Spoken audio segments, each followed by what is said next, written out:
जय गुरुदेव, जय गुरुदेव जय।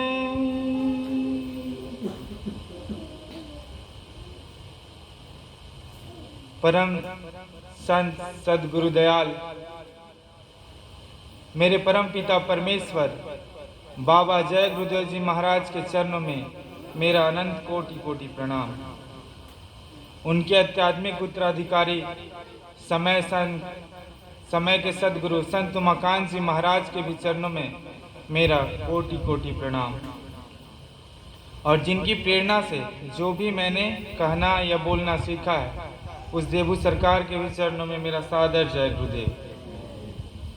और मालिक की अनमोल जीवात्माएं जो अभी हम सभी मनुष्य रूप में इस गुरु चर्चा में भाग लिए हैं, आप सभी भाई बहन के चरणों में भी मेरा सादर जय गुरुदेव।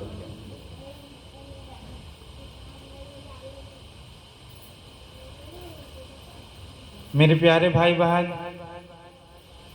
आज गुरु पूर्णिमा का पर्व हम सबों के लिए बहुत ही सौभाग्यशाली है जो यहाँ आए हैं। मेरे प्यारे भाई बहन, मैं तो कोई वक्ता हूँ नहीं, आपका ही छोटा भाई हूँ। इसलिए आप सबों से यही प्रार्थना है कि गुरुदेव महाराज जी से आप मेरे लिए बस थोड़ा यही प्रार्थना कर दीजिए कि उनका भाव और भक्ति को आप सबों के सामने रख दें। इसलिए मेरे लिए कम से कम मालिक से एक बार जय गुरुदेव, जय।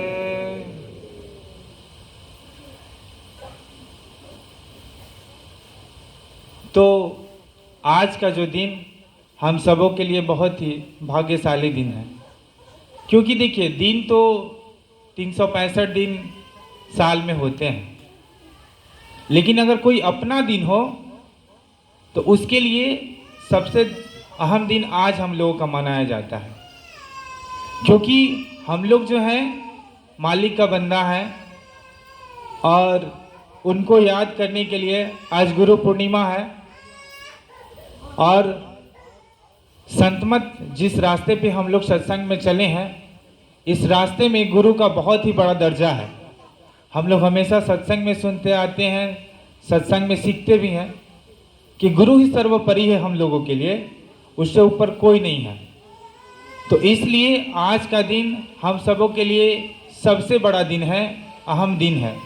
हमारे साथ साथ संसारी लोग भी जो है वो भी गुरु पूर्णिमा का पर्व मनाते हैं। गुरु पूर्णिमा का प्रचलन या गुरु पूर्णिमा का शुरुआत जो है कहाँ से हुआ, इसके बारे में हम लोग थोड़ा जान लें। गुरु पूर्णिमा जो है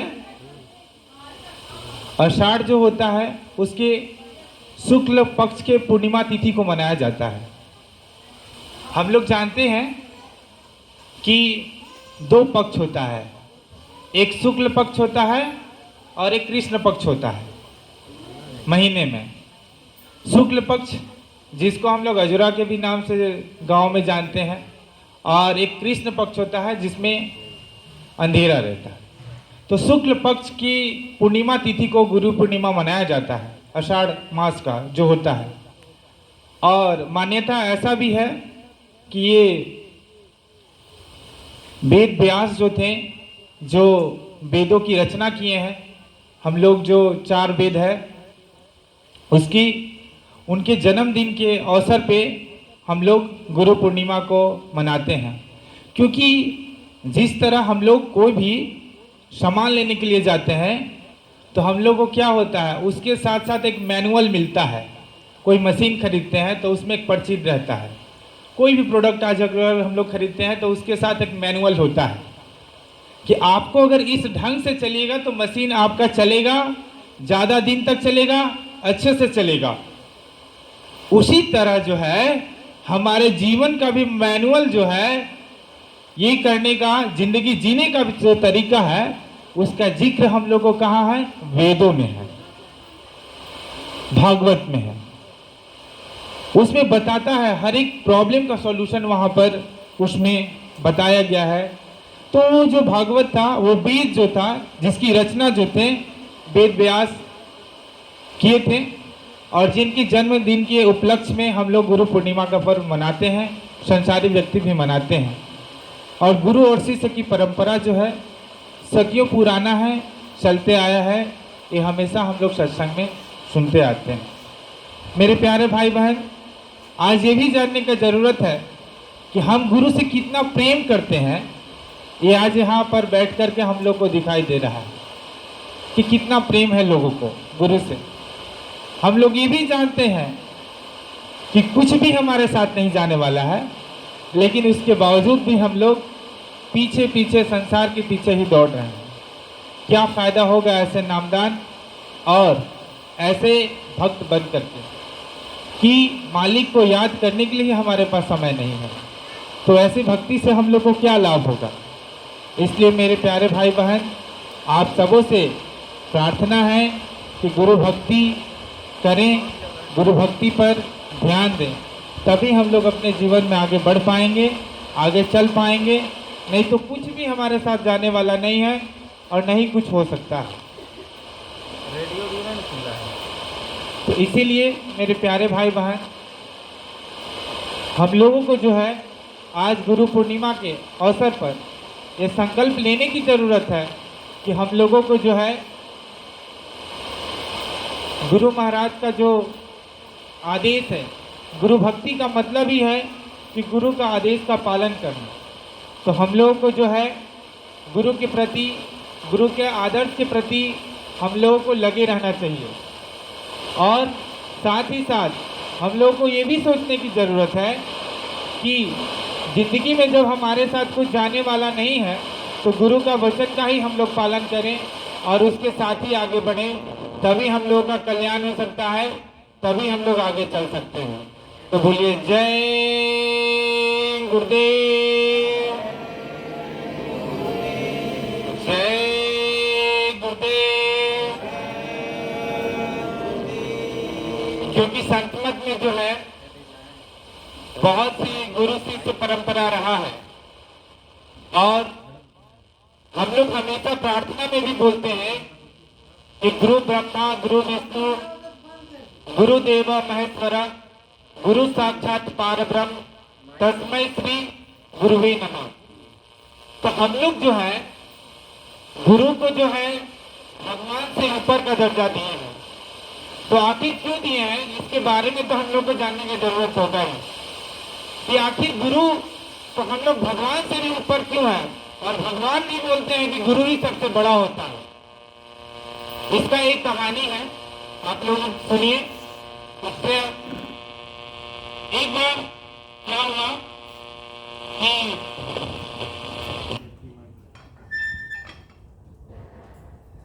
एक बार एक आदमी जो था अपने घर में था और गुरु और भगवान दोनों ही उनके सामने आ गए एक ही साथ। आने के बाद क्या होता है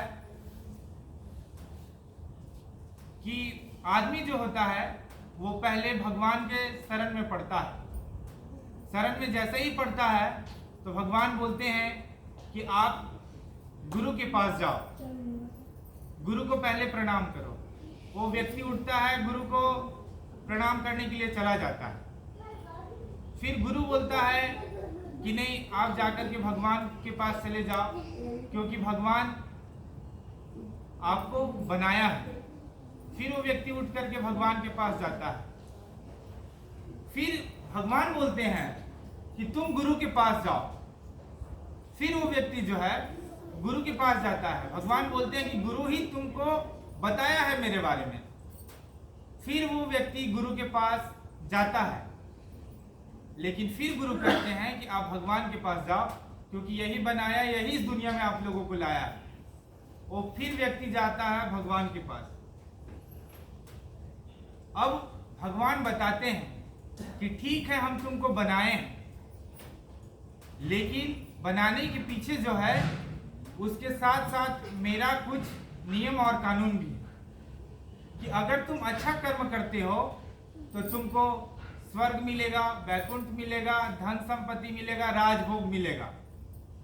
मेरे यहाँ प्रावधान है, भगवान ये बोले कि मेरे यहाँ प्रावधान है, अगर तुम अच्छा कर्म करते हो तो तुमको स्वर्ग, वैकुंठ, मोक्ष और धन संपत्ति मिलेगा। लेकिन अगर तुम बुरा कर्म कहीं करे तो मेरे पास उसका भी प्रावधान है कि तुमको नरक में डालेंगे, तुमको सजा देंगे, तुमको 84 लाख योनियों में भी भटकाएंगे। ये दोनों चीज का प्रावधान भगवान के पास है। वो बोले कि ये मेरे पास है। लेकिन एक गुरु ही ऐसा है जो कभी भी गुण और अवगुण को कभी नहीं देखता है। वो हमेशा अपने बच्चों को, अपना शिष्य को उठाता है, उसको अच्छा बनाता है, अच्छा मार्ग पे लाता है, तब भगवान के पास भेजता है।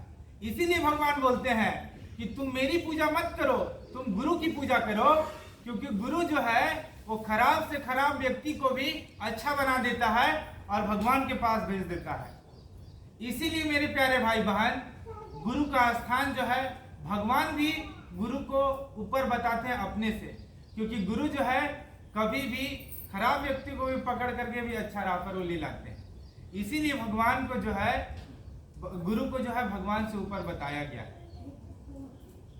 तो इसलिए मालिक के ऊपर हम लोगों को हमेशा भरोसा करना चाहिए। गुरु का जब स्थान ऊपर में दिया गया है, इसी कारणों से दिया गया है, क्योंकि जब भी किसी व्यक्ति का हाथ जब एक बार पकड़ लेते हैं, सच्चा संसद गुरु मिल जाए तो कभी नहीं छोड़ते हैं। तो इससे हम लोग को यही शिक्षा मिल रहा है कि जब हम लोगों को गुरुदेव महाराज पकड़ लिए हैं, जब उनको हम लोग अपना हाथ सौंप दिए हैं, उसके बावजूद भी हम उनके साथ चलने के लिए तैयार नहीं हैं, तो हम लोग से बड़ा बेवकूफ और हम लोग से बड़ा अभागा इस दुनिया में कोई नहीं है। गुरुदेव महाराज बस दो ही चीज बोले हैं हमेशा कि बेटा सुमिरन ध्यान भजन कभी नागा मत करो, कभी नहीं छोड़ना। हम तुम्हारे लिए भीख मांगने के लिए तैयार हैं, वो हमारे लिए वकालत करने के लिए तैयार हैं, लेकिन हम उनका कहना मान ही नहीं पाते हैं।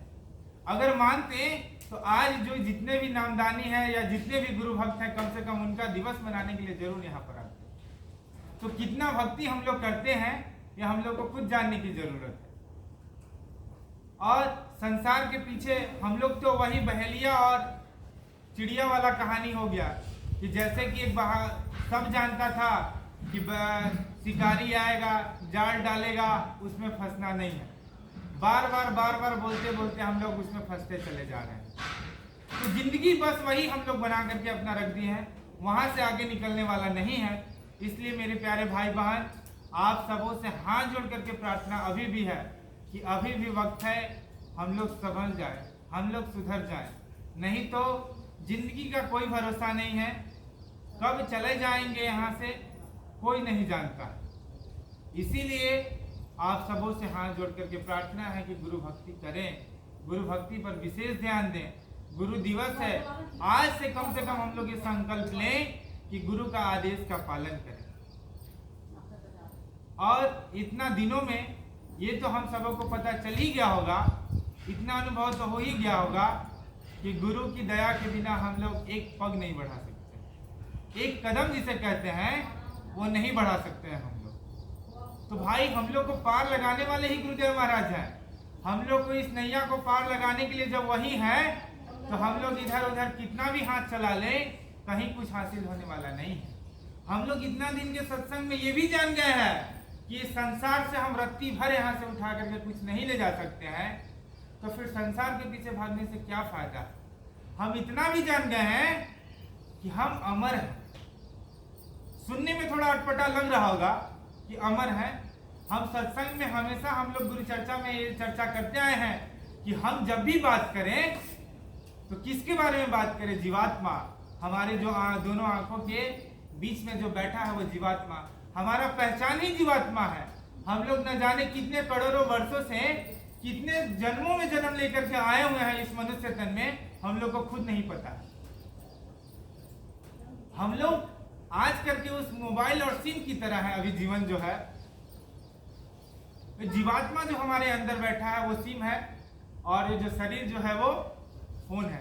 ये दोनों काम करता है, लेकिन जब फोन खत्म हो जाए तो सिम का भी कोई महत्व नहीं रहता है।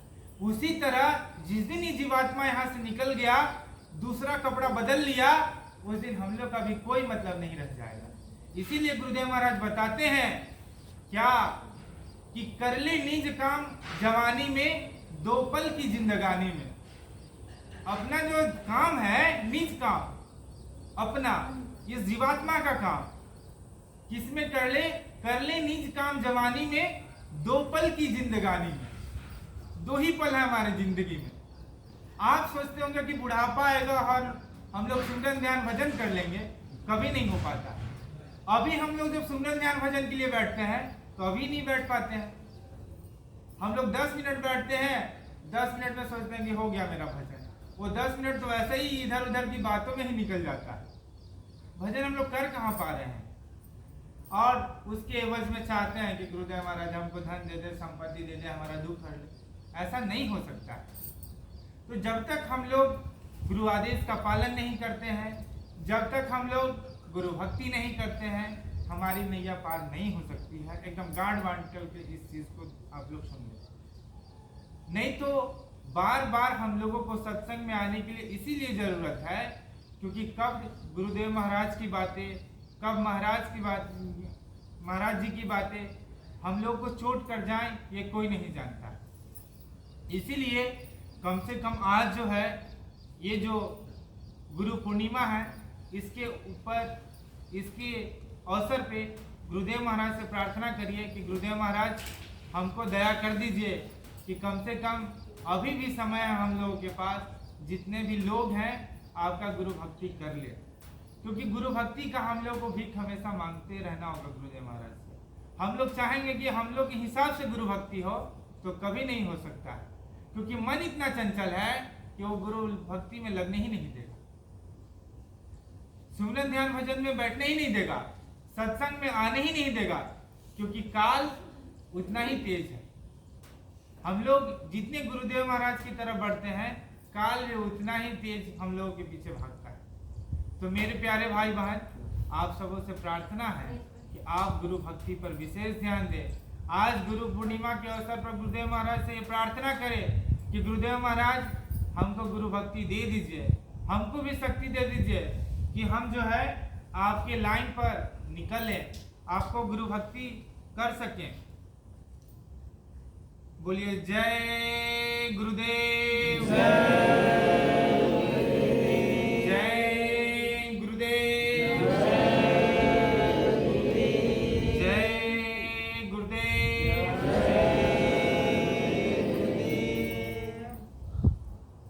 आज गुरु चर्चा जो है हम लोगों का गुरु भक्ति पर विशेष ध्यान है। तो एक कहानी है, क्योंकि देखिए हम लोग जो है गुरु पर पूर्ण रूप से विश्वास नहीं करते हैं। गुरु पे जब तक पूर्ण रूप से विश्वास हम लोग नहीं करेंगे, गुरु भी हमको कैसे पूर्ण रूप से अपनाएगा।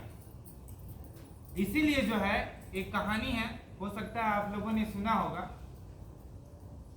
एक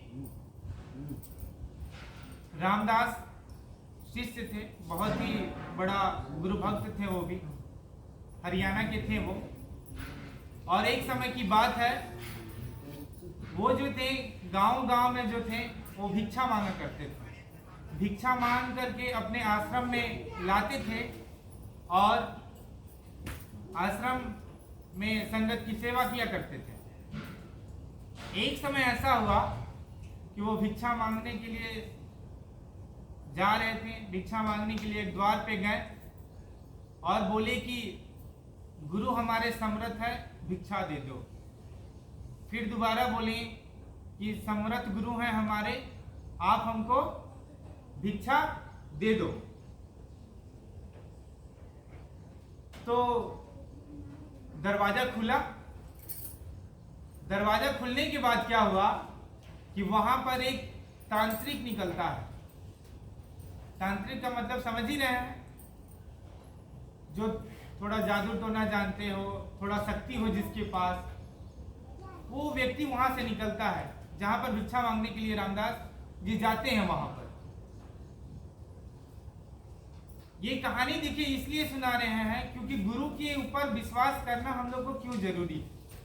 अगर गुरु के ऊपर विश्वास हम लोग नहीं करते हैं तो आगे नहीं चल पाएंगे। इसीलिए जो है रामदास जैसे ही भिक्षा मांगते हैं वहां पर एक तांत्रिक निकलता है और बोलता है कि कौन ऐसा गुरु है जो तुम्हारा, जो हमसे बढ़कर के है और तुम उसके लिए भिक्षा मांगने के लिए आए हो। अब क्या होता है कि वो व्यक्ति तांत्रिक निकलता है और रामदास को बहुत भला बुरा कहता है। रामदास जी बोलते हैं कि हमारे गुरु जो हैं बहुत समृद्ध गुरु हैं, आप जो है हमें भिक्षा दे दीजिए। तो बोला कि तुम्हारा इतना दुस्साहस कि मेरे रहते हुए तुम अपने गुरु का गुणगान कर रहे हो यहाँ पर। अब क्या होता है कि वो व्यक्ति तांत्रिक जो होता है वो रामदास जी को क्या करता है, श्राप दे देता है कि जाओ कि कल का तुम सूर्य देख नहीं पाओगे, कल का जो सूरज है तुम नहीं देख पाओगे। ऐसा श्राप दे देते हैं। किसको? रामदास जी को वो तांत्रिक श्राप दे देता है। देखिए मेरे प्यारे भाई बहन, शक्ति सबों के पास होता है, शक्ति का प्रदर्शन भी सब करते हैं, लेकिन गुरुदेव महाराज हमेशा हम लोग को ऐसी शिक्षा दिए हैं कि बेटा तुमको कुछ भी सुनाई दे, दिखाई पड़े तो क्या करना है, किसी को बताना नहीं है। नहीं तो क्या होता है, वो धन जो है हम लोग अपनी तपस्या से अर्जित किए हैं वो खत्म हो जाता है। इसीलिए गुरुदेव महाराज हमेशा कहते हैं कि अपना शक्ति का प्रदर्शन जो है कभी नहीं करना है। अंदर में तुमको कुछ सुनाई दे, दिखाई पड़े, उसके बारे में भी तुमको किसी को नहीं बताना। क्योंकि क्या है कि उससे जो है हम लोग संपत्ति अर्जित करते हैं, अंतर जो संपत्ति अर्जित करते हैं वो क्या होता है, उसका नाश हो जाता है। तो इसीलिए जो है क्या होता है कि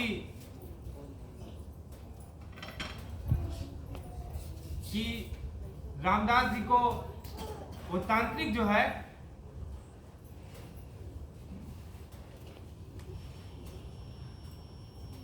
बोलिए जय गुरुदेव, जय गुरुदेव, जय गुरुदेव।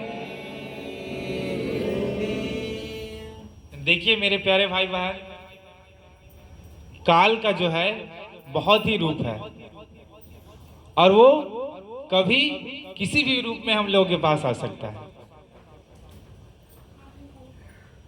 बहुत बार हम लोग सत्संग में भी देखते हैं, जब कुछ अच्छा चीज चलते रहता है तो कभी बिजली गायब हो जाता है, कभी बारिश हो जाता है, कभी ऐसा हवाएं चलने लगती हैं कि क्या होता है कि हम लोग कोई चीज सुन नहीं पाते हैं।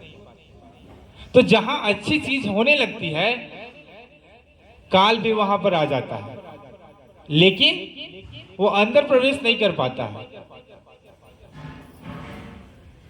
तो क्या हुआ कि रामदास जी को जो है वो तांत्रिक जो है श्राप दे देता है कि तुम कल का सूर्य नहीं देख पाओगे, तुम्हारी मृत्यु निश्चित है।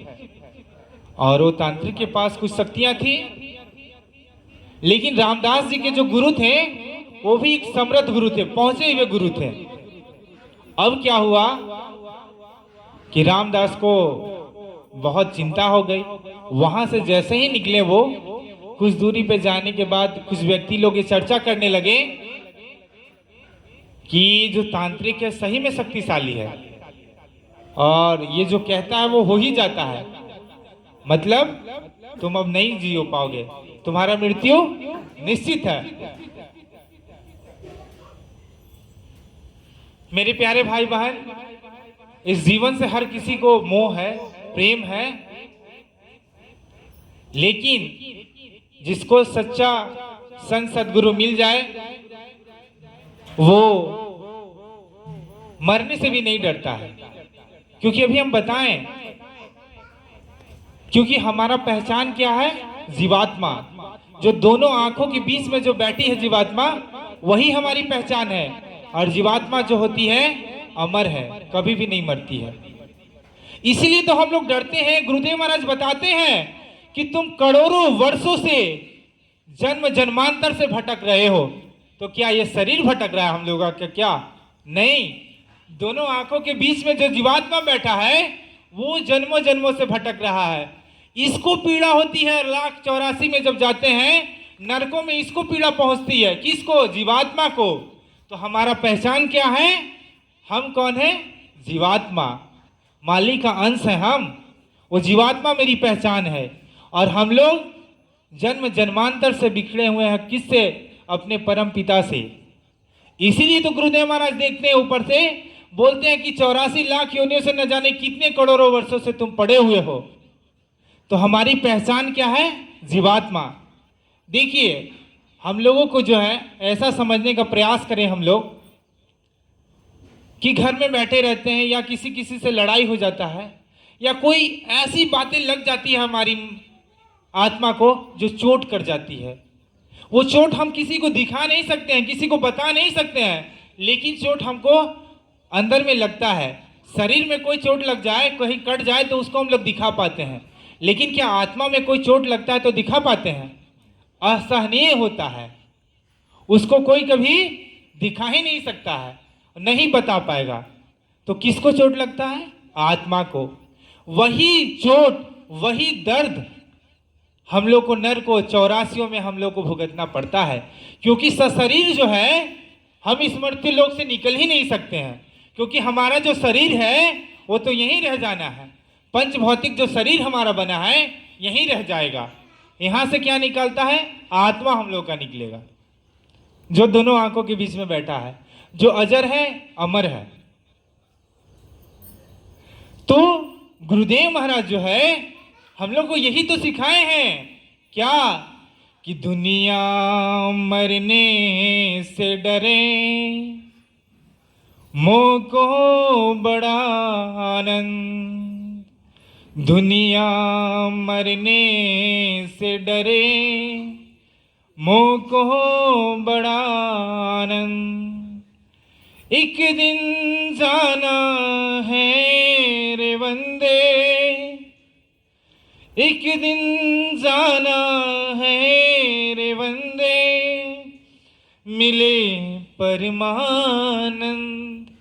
दुनिया मरने से डरे, मोह को बड़ा आनंद।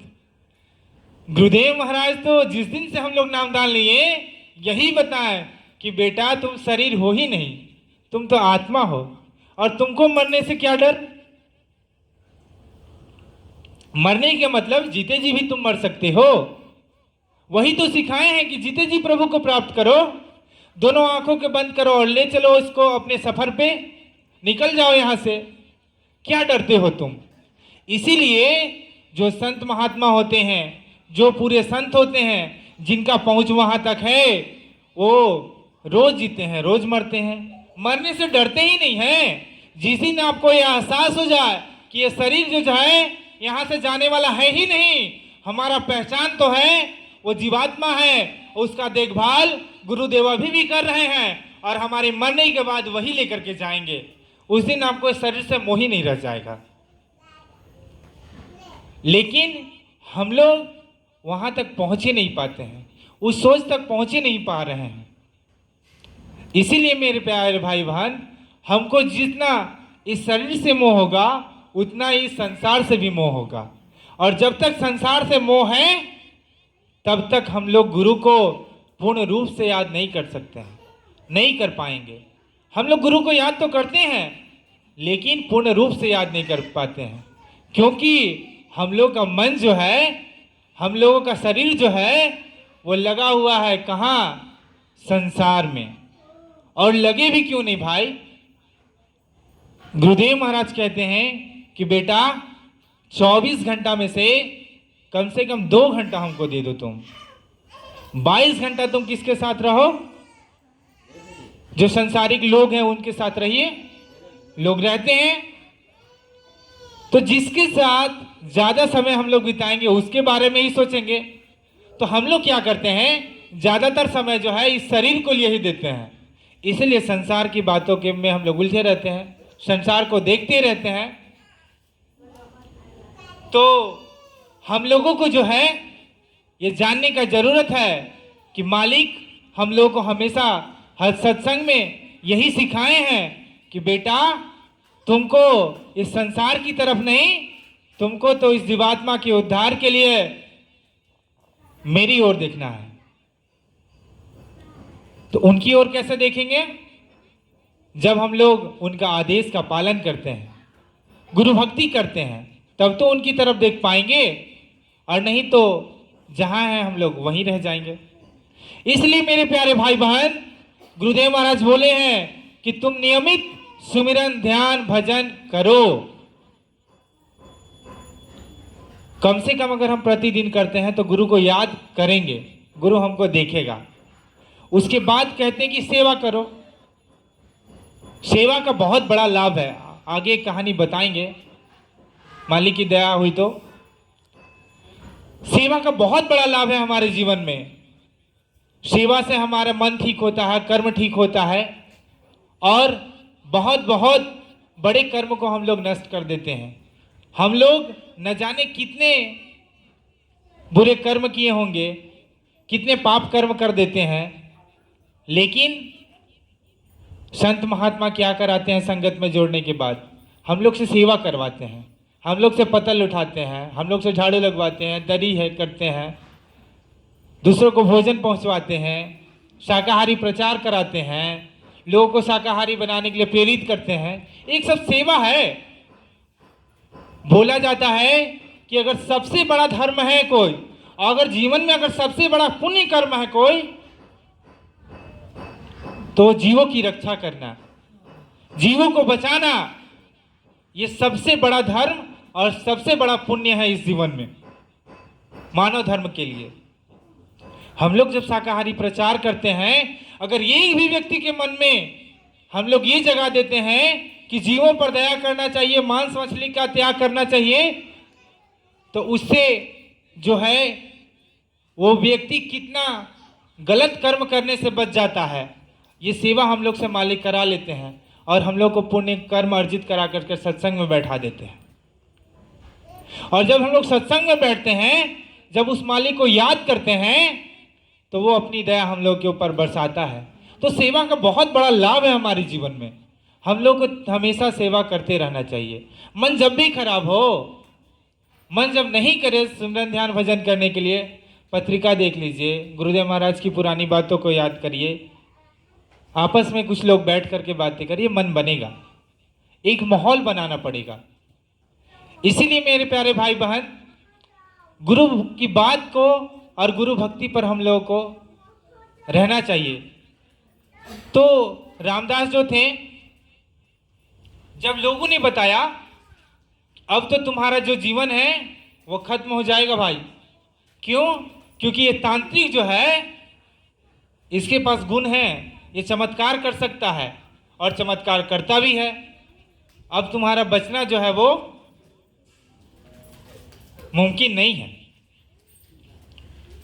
अब वो व्यक्ति जो है बहुत ही दुखी हो गया। देखिए, हमारा जीवन जो है बहुत ही अनमोल इसलिए भी है क्योंकि 84 लाख योनियों में जन्म लेने के बाद एक बार मनुष्य तन मिलता है।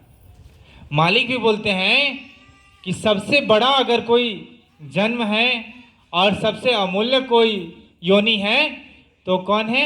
मनुष्य। क्यों? इसमें आने के लिए कौन? देवी देवता भी तरसते हैं। क्यों तरसते हैं? इसलिए तरसते हैं क्योंकि संत महात्मा हमारे अंदर जो दोनों जीवात्माओं को बीच में जाने का जो रास्ता मनुष्य योनि में होता है, वो देवताओं में नहीं होता है। इसीलिए देवी देवता भी प्रार्थना करते रहते हैं संत सदगुरु से कि हमको भी एक बार मनुष्य तन मिल जाए, कि हम भी अपना कहाँ सतलोक पहुंच जाए। क्यों? क्योंकि महाप्रलय जब आता है तो तीसरा तिल तक सिमटाव हो जाता है, वहां तक सब कुछ खत्म हो जाता है। तो इसीलिए गुरुदेव महाराज से हमेशा प्रार्थना करते रहते हैं लोक संसद गुरु से कि हमको भी एक बार मनुष्य तन मिल जाए। हम लोगों को भी ये मनुष्य तन जो है बहुत सोच समझ करके खर्च करना चाहिए श्वासों को, पूंजी को। मतलब कि हमारा प्रयास यही रहे कि मालिक जिस दिन से हमको नामदान दे दिए और जिस दिन से हम लोग को नामदान मिल गया उस दिन से कोशिश करना चाहिए कि ज़्यादा से ज़्यादा वक्त हम अपने मालिक को दें, क्योंकि ये जो समय हम मालिक को देंगे वही चीज़ जो है, वही समय जो है हमारे साथ जाएगा, नहीं तो उसके अलावा और कोई भी चीज़ नहीं जाने वाला है। तो बोलिए जय गुरुदेव, जय गुरुदेव। मेरा बात तो समझ में आ रहा है आप लोगों को ना? बोलिए जय गुरुदेव। तो भाई इस जीवन जो है मनुष्य रूपी जो है इसको मोह हो ही जाता है। कोई हमारे घर में 2-4 दिन रह जाए व्यक्ति, अगर वो जाने लगे तो उससे मोह हो जाता है। तो रामदास को जब पता चला कि अब तो मेरा जीवन जाने वाला है, वो तो बहुत दुखी हो गया कि अभी तो मेरा समय नहीं है। और जिसको पता चला कि मेरा मृत्यु कल ही होने वाला है, उस व्यक्ति के चेहरे पर क्यों नहीं उदासी आ जाए? वो तो बेचारा डर गया। आप रामदास जो थे वो धीरे धीरे जो है अपने आश्रम की तरफ बढ़ने लगे जहां पर उनके गुरु थे, और बहुत ही दुखी मन से वो पहुंचे। उनके गुरु थे वहां पर, तो बोले कि बताओ रामदास, भिक्षा लेकर आ गए तुम? तो बोलते हैं रामदास कि जो हुजूर भिक्षा तो हम लेकर के आ गए। तो बोलो क्या भिक्षा में लाए हो तुम? तो बोले कि हुजूर क्या बताएं, हम तो आज ऐसा कुछ भिक्षा में लेकर के आए हैं जिसके बारे में आप कभी कल्पना भी नहीं करे होंगे। हम मृत्यु को अपना आज भिक्षा में लेकर के आए हैं। फिर बोले कि गुरु बोले कि ऐसा क्यों बोल रहे हो, क्या हुआ? तो वो बताएं कि हम भिक्षा लेने के लिए गए थे एक द्वार पे, वहाँ एक तांत्रिक थे और उन्होंने श्राप दे दिया कि मेरे सामने तुम अपने गुरु की बड़ाई कर रहे हो, हमसे समृद्ध तुम्हारा गुरु हो ही नहीं सकता है, और इसी में आपका बड़ाई करें, उसमें उन्होंने हमें श्राप दे दिया कि कल का सूर्य तुम नहीं देख पाओगे। तो सब कुछ सुने उनके गुरु, फिर बोले कि ठीक है, अभी से तुम क्यों चिंता कर रहे हो? मृत्यु कल होना है, कल सुबह में ना होना है। कम से कम जो बचा हुआ वक्त है उसको तुम अच्छे से बिताओ। अब क्या हुआ कि फिर भी रामदास को तो चिंता थी कि कल तो हम शरीर छोड़ देंगे, उस तांत्रिक की बात हमको लग ही जाएगी। उसके बाद क्या हुआ कि समय बीता, भोजन करने का समय हो गया। भोजन करने का जैसे ही समय हुआ, उनके गुरु आते हैं, बोलते हैं कि ऐसा करो रामदास, चलो भोजन कर लो। तो बोले कि हुजूर खाने का मन नहीं है, हमको मन नहीं कर रहा है खाने के लिए, इसलिए आज हम जो है भोजन नहीं करेंगे। फिर जिद किए गुरु कि भोजन कर लो, तो बोले कि नहीं, नहीं करना है हमको भोजन। फिर क्या हुआ, थोड़ा वक्त बीतता है, बोले कि ठीक है जैसा तुम्हारा मर्जी। गुरु गए, भोजन वोजन करने के बाद जो है वो वापस फिर से आ जाते हैं, और आने के बाद जो है बोलते हैं कि ऐसा है रामदास कि मैं सोने के लिए अब जा रहा हूं, तुमको एक सेवा दे रहा हूं आज। तुमको क्या कर रहा हूं, एक सेवा दे रहा हूं आज। बोले कि क्या? तो तुम्हारा सेवा यही है कि आज पूरे रात जो है तुम मेरा पैर दबाओगे। कोई भी आ जाए तो तुमको ये सेवा छोड़ करके इस कमरे से बाहर नहीं जाना है तुमको। तो बोले कि ठीक है। 3 बार बोले उनको कि तुम वादा करो कि कोई भी आ जाएगा तो कमरे से बाहर तुम नहीं जाओगे, कमरे से बाहर नहीं जाओगे, कोई भी आ जाए कमरे से बाहर नहीं जाओगे तुम। तो रामदास बोले कि ठीक है, ऐसा ही होगा। अब क्या हुआ कि रात हो गई, रामदास अपने गुरु का चरण दबाने लगे, उनकी सेवा करने लगे वो। अब जो है तांत्रिक जो है जो श्राप दिया था वो अपना जो है माया जाल वो भी फैलाने लगा।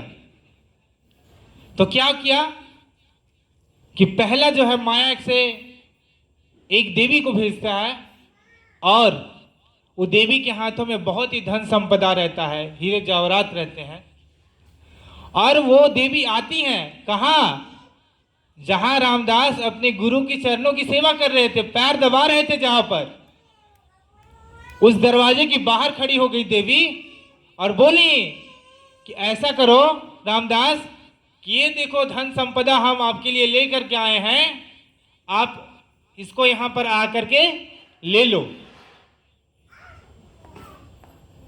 तो रामदास को गुरु का वो बात याद आ गया।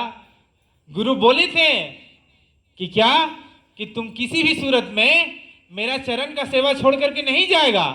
उसके दिमाग में ये चीज बात आ गया।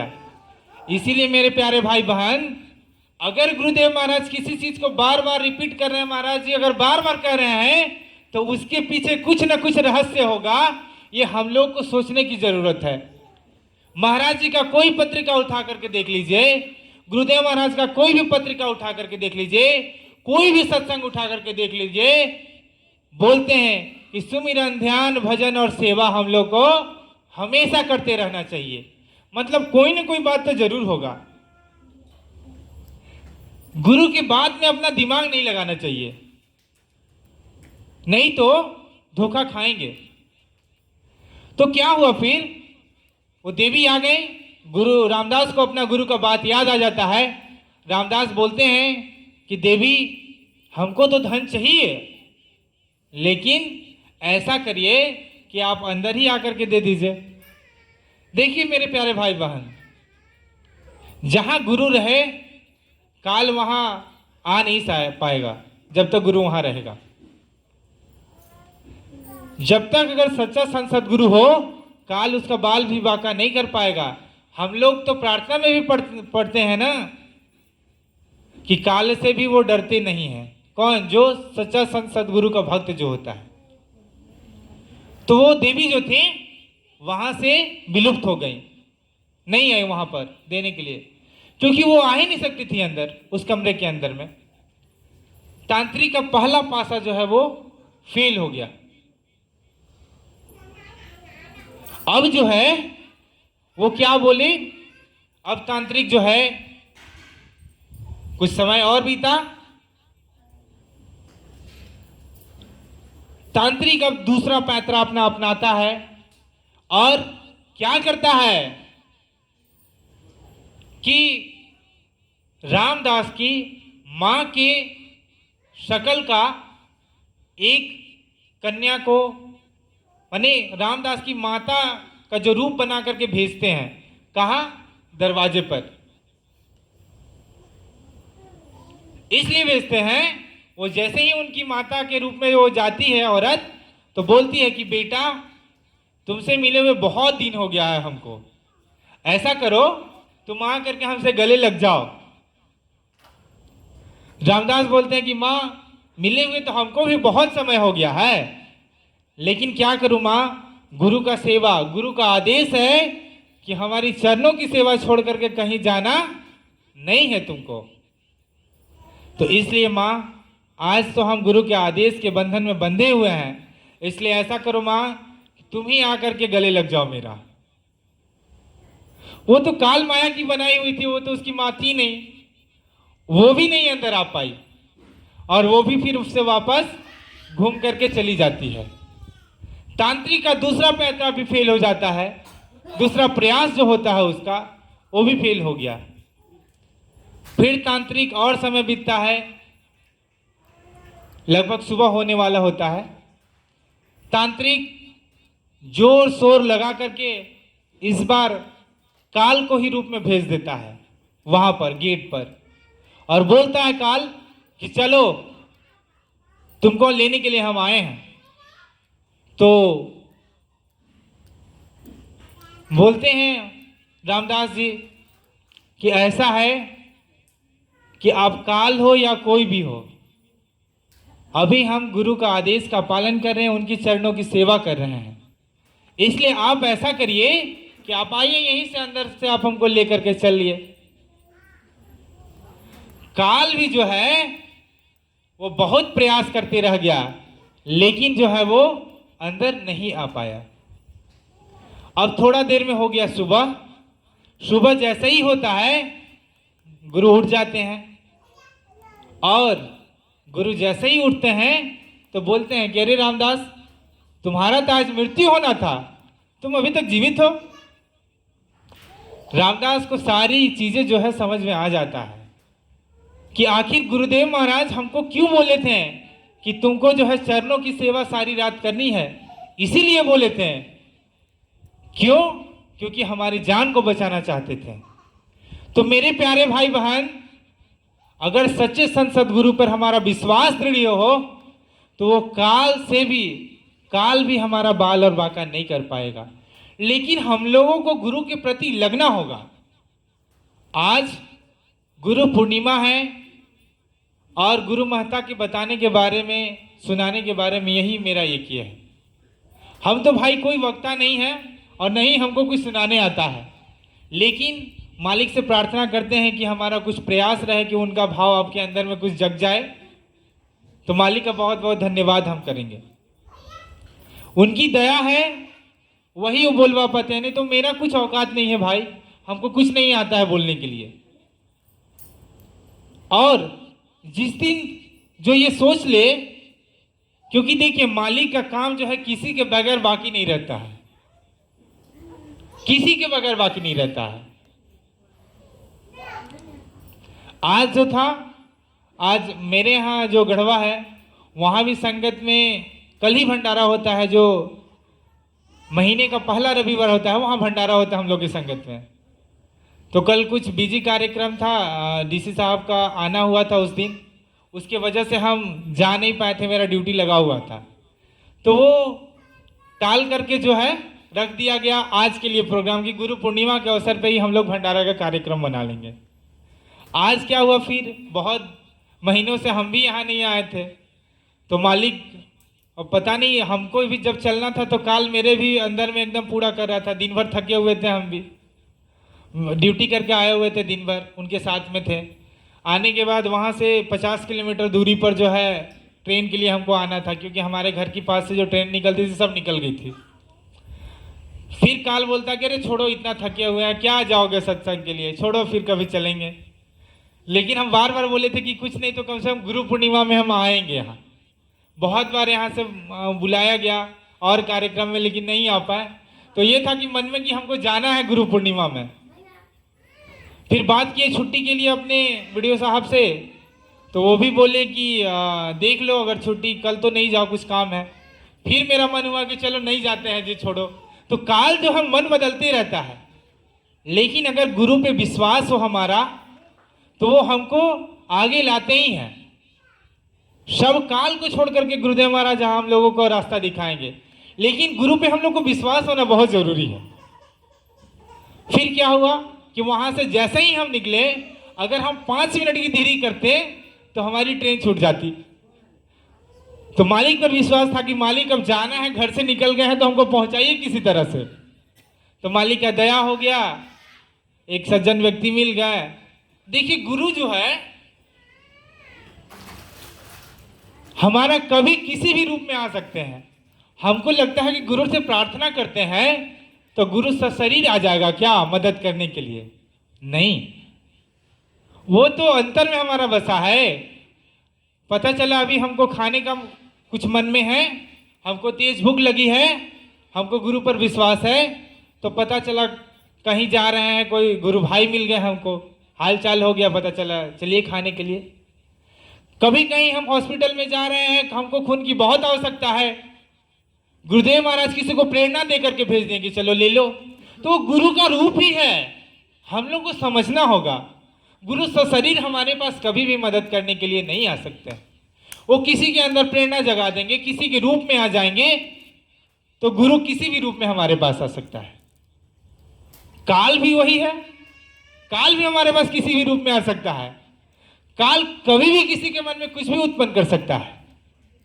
तो हमको पहचानना होगा, हमको देखना होगा, हमको जानना होगा। जब तक हम लोग गुरु के प्रति लगेंगे नहीं, जब तक गुरु पे हम लोग को विश्वास नहीं हो जाता है, तब तक हम लोग गुरु भक्ति कर नहीं पाएंगे। और मेरे प्यारे भाई बहन, गुरु भक्ति में डर का होना बहुत जरूरी है। डर किससे? कि मालिक कभी मेरे अंदर घमंड नहीं आ जाए। मालिक आपसे मेरी यही प्रार्थना है कि आप जो है हम पर हमेशा इतना दया बनाए रखिए कि काल जो है कभी कुछ ऐसा नहीं कदम करा दे कि आपकी नजरों में हम गिर जाएं। मालिक आपसे हमेशा आपसे यही प्रार्थना है कि कुछ ऐसा नहीं हो जाए हमारे साथ घटना कि मेरा आप हाथ छोड़ दें। तो मेरे प्यारे भाई बहन, हम लोगों को हमेशा गुरुदेव महाराज से प्रार्थना करना चाहिए, डरना चाहिए भक्ति में कि मालिक आप हम पर हमेशा दया बनाए रखिए कि आपका साथ हमसे कभी नहीं छूटे। तब तो गुरुदेव महाराज हम लोगों के ऊपर दया करेंगे, नहीं तो काल भी उसके साथ साथ चल रहा है, वो भी कब अपना दाव फेंकेगा और उसमें हमें फंस जाएंगे, चले जाएंगे हम लोग, बहुत दूर हो जाएंगे गुरु से। और जिसका गुरु नाराज हो जाए उसका जीवन में कुछ नहीं है मेरे भाई बहन। जब से हम लोग नामदान ले लिए तब से कुछ भी नहीं है फिर हमारा, क्योंकि हम लोग यही सुनते हैं ना, तुम्हें छोड़े अब नहीं गुरुजी, कोई न मीते हमारो, तुम्हें छोड़े अब नहीं गुरुजी, कोई न मीते हमारो।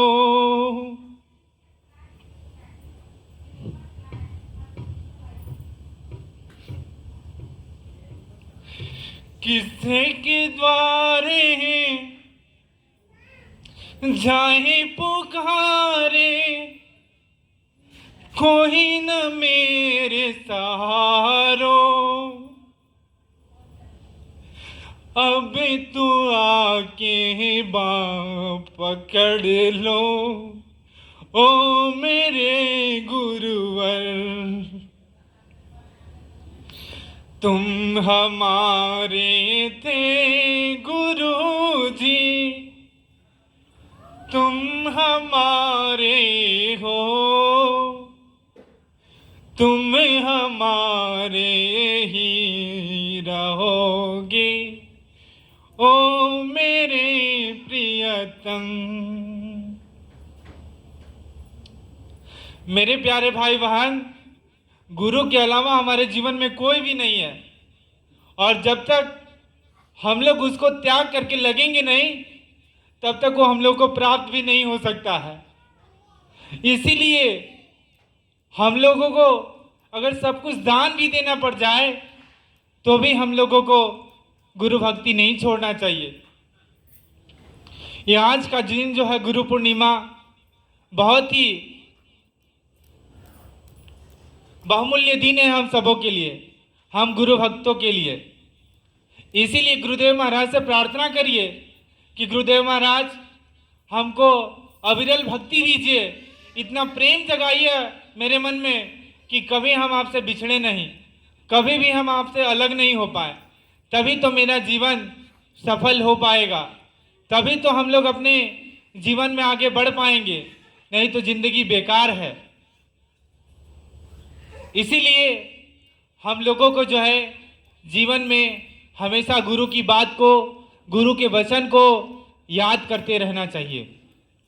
नहीं तो होगा क्या कि हमेशा हम लोग अपना दिमाग लगाएंगे, अपना कहा करेंगे, गुरु की बात को नहीं मानते हैं तो हम लोग गड्ढा में जाएंगे। क्योंकि मेरे प्यारे भाई बहन, हमारे घर में भी बच्चे होते हैं।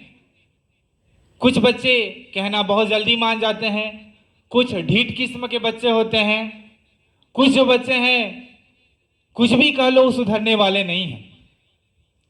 तो क्या होता है, जो सुधरने वाले होते हैं उसको तो सुधारते हैं, बहुत प्रयास करते हैं, लाइन पे भी ले लाते हैं। कुछ उससे जो खराब बच्चे होते हैं उसको भी हम लोग सत्संग सुना करके, बैठा करके, लगा करके ले लाते हैं। और कुछ वैसे ऐसे होते हैं जो उनको हम लोग छोड़ देते हैं कि जाओ जो करना है करो। तो मेरे प्यारे भाई बहन, हम लोग गुरु का ऐसा बच्चा नहीं बन जाए कि गुरु महाराज हम लोग को छोड़ दे। हालांकि वो बोले हैं कि जिस दिन से बेटा तुम्हें हम नामदान दे दिए हैं, अंग संग 24 घंटे हम तुम्हारे साथ लगे रहते हैं, एक क्षण के लिए जो है हम तुमसे अलग नहीं होते हैं। इस जीवात्मा का संभाल हम करते हैं। एक समय गुरु नानक जी जो थे,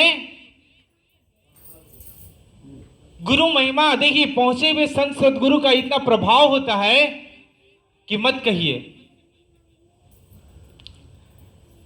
एक समय गुरु नानक साहब का एक शिष्य जो है वो नरक में चला गया था। एक शिष्य जो था वो नरक में चला गया था, क्योंकि जब नामदान दे देते हैं गुरुदेव महाराज तो वो ठिका लेते हैं वहां से कि हम इसको पार घाट लगाएंगे, इसको यहां से लेकर के चलेंगे, इसको सतलोक पहुंचाएंगे। लेकिन मेरे प्यारे भाई बहन, हमको उस तरह का बनना होगा, तभी तो हम लोग गुरु के, एक बार गुरु चर्चा में हम बताए थे कि गुरुदेव महाराज जो है वो हमारे लिए वकालत करते हैं, किसके? काल के सामने। तो उस लायक बने तो हम सही।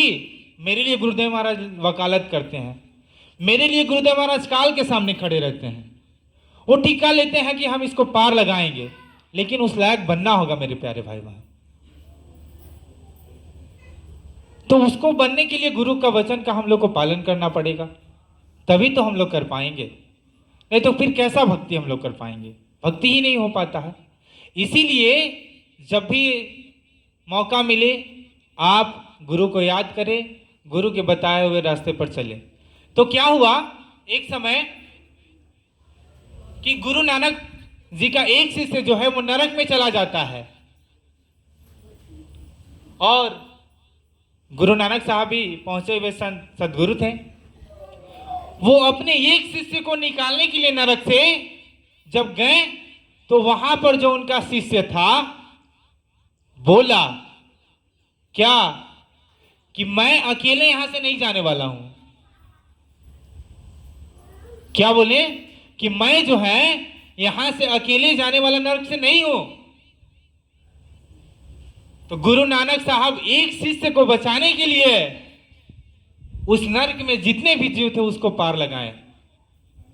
तो हम लोग भी जो हैं वही संत सदगुरु का चेला हैं। हमारे भी गुरुदेव महाराज पूरे संत सदगुरु थे। महाराज जी अभी भी सशरीर में संत सदगुरु उपलब्ध है। तो इसलिए मेरे प्यारे भाई बहन, हम लोगों को गुरु महाराज पर विश्वास करना चाहिए कि जब वो ठेका लिया है मेरा वहां पहुंचाने का, तो कम से कम उनका आदेश का पालन करें, तभी वो हम लोगों को पार घाट लगा सकते हैं। वो हमारे एक जन्म नहीं हुआ, दूसरे जन्म नहीं, लेकिन पार लगाएंगे जब वो ले लेते हैं तो। लेकिन अभी हम लोग के पास समय है, हम लोगों को पास चेतना है, पता नहीं दूसरा जन्म कब होगा हम लोगों का। तो इसीलिए गुरुदेव महाराज बोलते हैं कि इसी जन्म में चल चलो तुम। तो हम लोगों को ये जीवन का जो समय है अधिक अपने गुरु के लिए देना चाहिए, सत्संग के लिए देना चाहिए, सेवा के लिए देना चाहिए।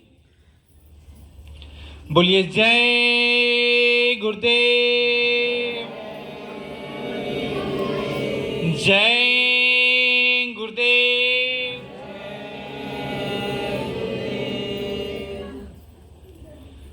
तो वही चीजें हैं कि हम लोग को गुरु तो अच्छे मिल गए हैं, इसमें कोई दो राय नहीं है, मन में संशय भी नहीं करना चाहिए, क्योंकि संत सद्गुरु हम लोग को मिल गए हैं।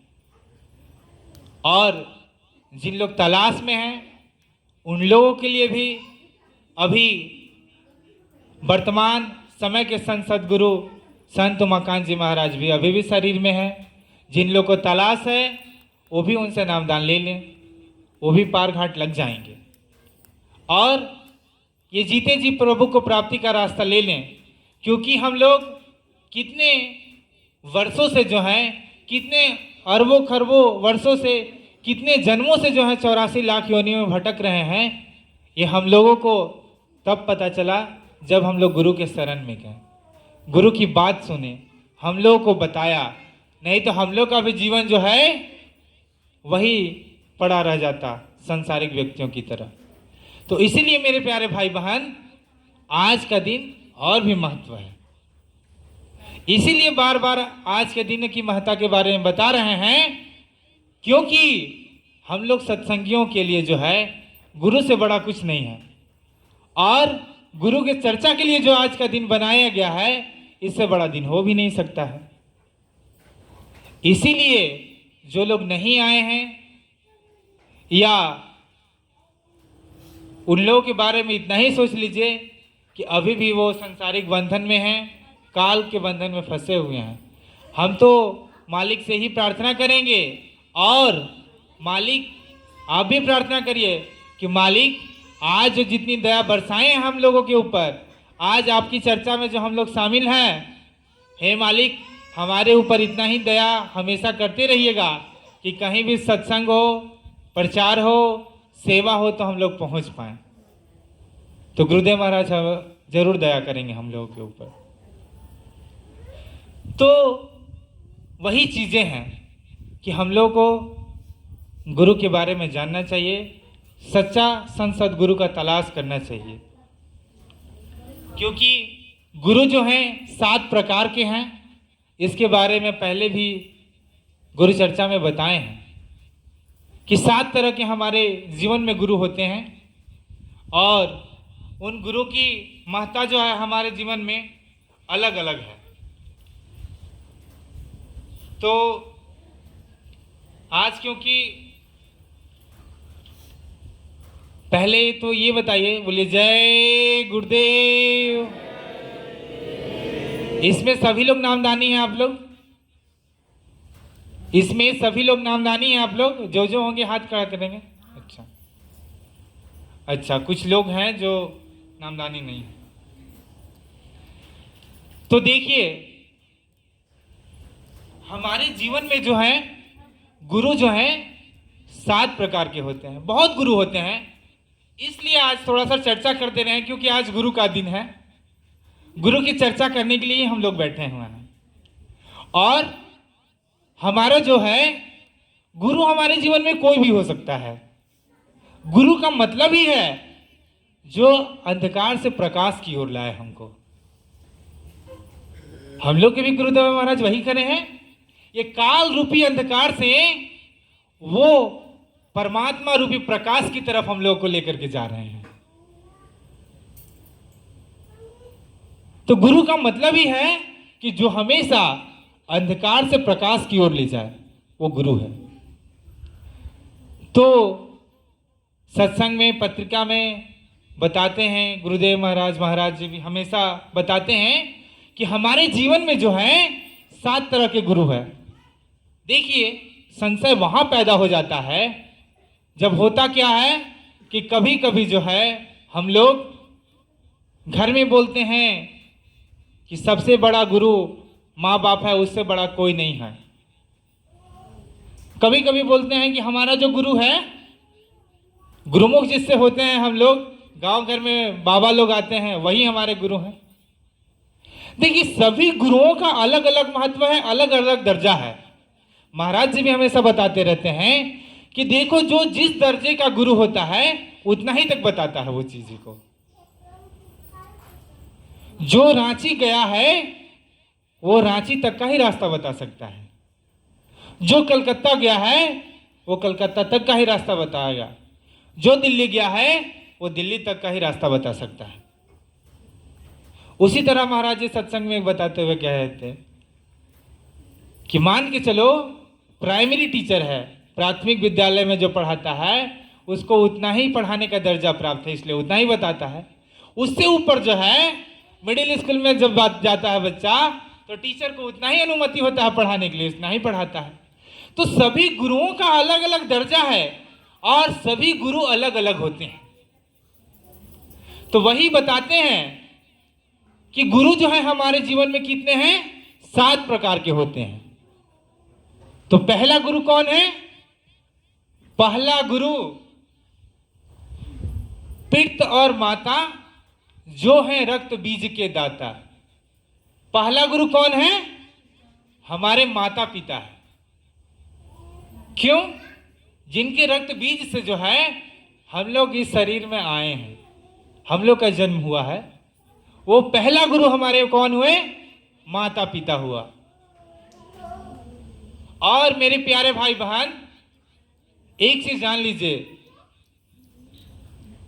कि अगर हम लोग कितना भी कोशिश कर लें कि अपनी माँ बाप का दिल दुखा करके और हम लोग को गुरु को प्राप्त कर ले, तो कभी भी संभव नहीं है। क्योंकि मेरा जिंदगी का पहला गुरु ही है माँ बाप। गुरुदेव महाराज हमेशा सत्संग में बोला करते थे, या अभी भी बोलते हैं कि बेटा तुम गृहस्थ आश्रम में रह करके सुमिरन ध्यान भजन और हमको प्राप्त करो। कभी ये नहीं बोले हैं कि हमको छोड़ करके चले जाओ, तुम माँ बाप को परिवार को छोड़ करके चले जाओ समाज को, और अकेले में बैठ करके तुम सुमिरन ध्यान भजन करो। क्या ऐसे कभी बोले हैं? नहीं बोले। बोले कि गृहस्थ आश्रम में रहते हुए तुम जो है प्रभु को प्राप्त करो। तो क्यों बोलते हैं ऐसा चीज? उसके पीछे कुछ वजह तो होगा। मेरे प्यारे भाई बहन, जो माँ बाप हमको जन्म दिए हैं, जो मेरा पहला गुरु है, उसी को अगर जब वो जन्म दिया होगा, या आज जब हम लोग अपने बच्चे को जन्म देते हैं तो उससे कुछ अपेक्षा रहते हैं कि कुछ नहीं तो बुढ़ापा में जो है वो 2 वक्त का रोटी हमको देगा और 2 ठो वस्त्र देगा। अगर दुनिया में भला चाहने वाला अगर कोई है तो माँ बाप और गुरु, इसके अलावा कोई नहीं चाह सकता आपको। हमेशा अपने लिए, अपने बच्चों के लिए जो है हमेशा सही ही सोचते हैं वो। तो मेरे प्यारे भाई बहन, पहला गुरु जो हमारे हैं माँ बाप, उन लोगों को सेवा करना चाहिए। अगर सेवा नहीं करते हैं तो गुरु भी खुश नहीं होगा। गुरुदेव महाराज भी बोले थे कि बच्चा, अगर मेरी माँ और बाप जिंदा होते तो हम माँ और बाप का सेवा ऐसा करके दिखाते, मिसाल पैदा करते कि लोग देखते हैं। क्योंकि पता है हमारे गुरुदेव महाराज की माँ जो थी और पिताजी बचपन में ही वो शरीर छोड़ दिए थे, इसलिए हमेशा गुरुदेव महाराज बोलते थे कि अपनी माँ और बाप का कभी भी निरादर ना करो। क्योंकि माँ कितना भी अनपढ़ हो, पढ़ी लिखी नहीं हो, लेकिन हमेशा उसके अंदर ममता है। अरे मनुष्य को तो छोड़ दो, जानवर का भी जो बच्चा है उसकी भी माँ जो है उससे कितनी प्रेम करती है जानने का जरूरत है। और आज जो है कलयुग जहां जा रहा है हम लोगों का, यही हम लोग को सिखाया जाता है कि कम से कम अपनी माँ बाप का जो है सेवा करो, तभी तुम गुरु को प्राप्त कर सकते हो। क्योंकि जैसे ही हम लोग आंख खोलते हैं माँ बाप को देखते हैं, तो पहला गुरु हमारे जीवन में जो है माँ और बाप है। इसीलिए मेरे प्यारे भाई बहन, आप सबों से प्रार्थना है, विनती है कि माँ बाप का सेवा करें। हमारी कुछ बहनें ससुराल में आई हैं, अपनी माता को ज्यादा प्रेम करती हैं यहाँ को। जिस दिन अपनी सास को भी अपने माँ समझने लगे, देखिए वो भी अपनी आपको बेटी ही समझेगी। ये हम नहीं कहते हैं, महाराज जी कितना बार सत्संग में बताए हैं। हम लोग तो बस उनकी बातों की चर्चा करते हैं।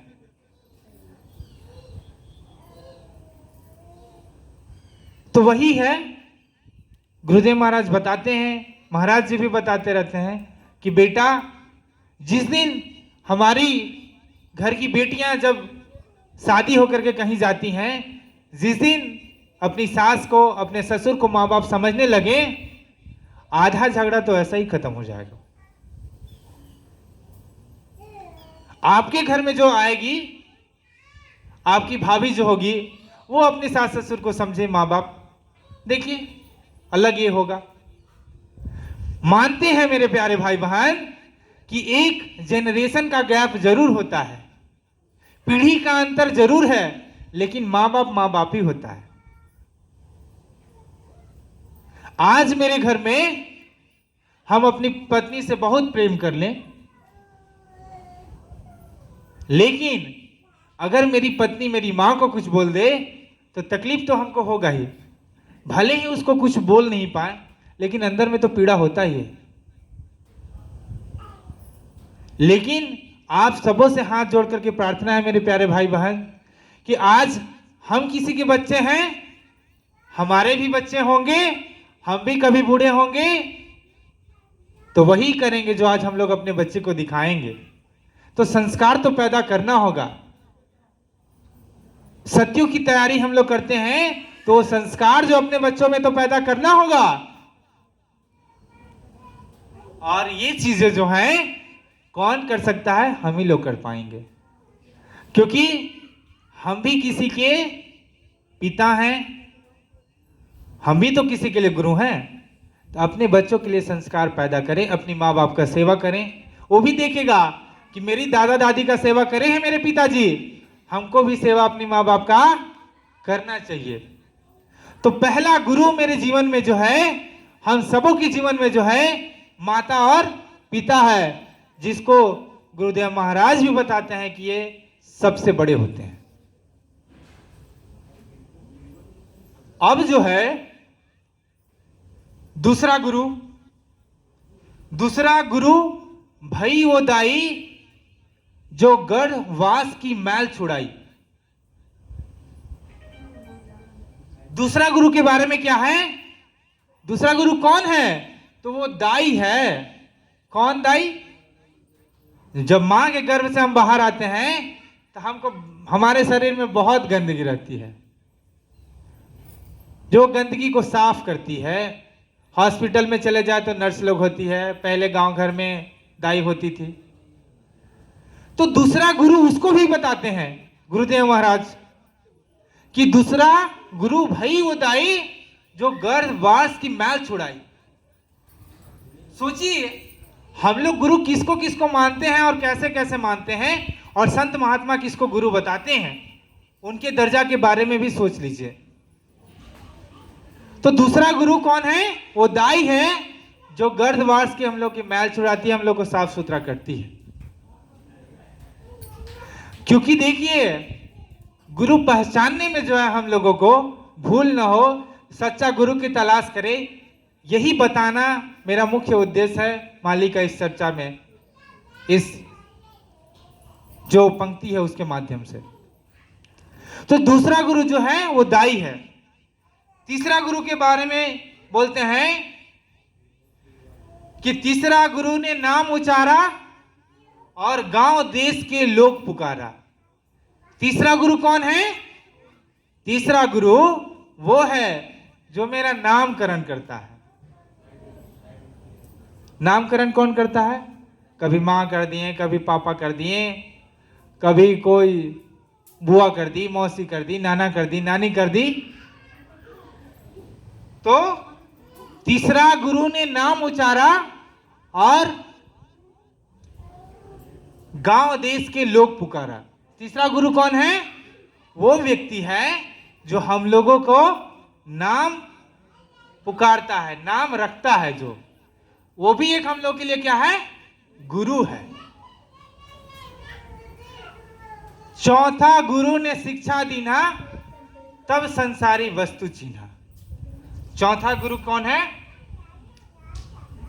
शिक्षा जो देते हैं, हम लोगों को क्या करते हैं, स्कूल में पढ़ाते हैं, ये कलम है, ये कॉपी है, ये है। एजुकेशन सरकारी नौकरी के लिए, जो हम लोग को बनाते हैं, स्कूल में जो हम लोग पढ़ाई करते हैं, वो जो है एक हमारे गुरु हैं। तो चौथा गुरु कौन हुआ? वो व्यक्ति हुआ जो हम लोगों को स्कूल कॉलेज में पढ़ाते हैं। अब क्या करें हम लोग कि शिक्षक दिवस मनाते हैं, गुरु पूर्णिमा मनाते हैं, हम लोग जो है बैठ करके उन्हीं को याद करने लगे, उन्हीं को प्रार्थना करने लगे, तो कभी भी ये शरीर जो है, शरीर तो यहीं रहना है, ये आत्मा हमारे अपने घर तक पहुंच नहीं पाएगा। इसीलिए जो है गुरु को हम लोग को समझने का जरूरत होगा। सच्चा गुरु कौन है, कौन इस जीवात्मा को वहां पहुंचा सकता है, उसके तलाश हम लोग को करना होगा। पांचवा गुरु ने दीक्षा दीन्हा, राम कृष्ण की सुमिरन कीन्हा। पांचवा गुरु जो है कौन है? वो है जो हमारे घर में पंडित जी होते हैं, बताते हैं राम कृष्ण के बारे में, भगवान के बारे में कि ये है। अगर हम उनको भी अपना गुरु बना ले तो वो भी हमारे जीवात्मा का कल्याण नहीं कर पाएंगे, वो भी जो है जीवात्मा का कल्याण नहीं कर पाएंगे। छठवां गुरु ने संभ्रम तोड़ा और ओमकार से नाता जोड़ा। छठवां गुरु कौन है? वो है, कहीं हम लोग प्रवचन में जाते हैं और प्रवचन सुनते हैं, किसी का कथा सुनते हैं, वहां पर बताता है कि ये शरीर नहीं है, ये तुम्हारा शरीर जो है कुछ दिन में तुम्हारा मृत्यु है, कुछ नहीं लेकर के जाओगे। वो जो भ्रम तोड़ता है ये संसार से, ये मोह से, वो हमारा छठा गुरु है। और सतवां गुरु सब सद लखावा और जहां का जीव तहां पहुंचावा। सातवां गुरु वो होता है कि जहां का जीव है हम वही पहुंचाता है। तो हम लोग को हमेशा तलाश जो है वो सातवां गुरु का ही करना चाहिए। तो आज तक जितने गुरुओं के बारे में हम चर्चा करते हैं, चर्चा सुनते हैं मेरे प्यारे भाई बहन, बाकी 6 के 6 जितने भी हमारे गुरु हैं वो भी हमारे जीवन में गुरु हैं। लेकिन वो कोई भी गुरु इस जीवात्मा, दोनों आंखों के बीच में बैठी है जीवात्मा, वो उसके लोक तक नहीं पहुंचा सकता है जहां से वो आया है। इसीलिए हम लोगों को हमेशा अपने सातवें गुरु की तलाश करनी चाहिए। संत सदगुरु, शब्द भेदी गुरु की तलाश करनी चाहिए, जो हमारे गुरुदेव महाराज, परम सदगुरु बाबा जय गुरुदेव जी महाराज थे। अभी वर्तमान समय में संत उमाकांत जी महाराज हैं।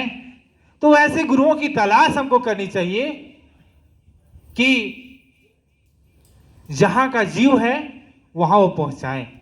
वो सातवां गुरु है। इसीलिए हम लोगों को गुरु की पहचान करनी चाहिए।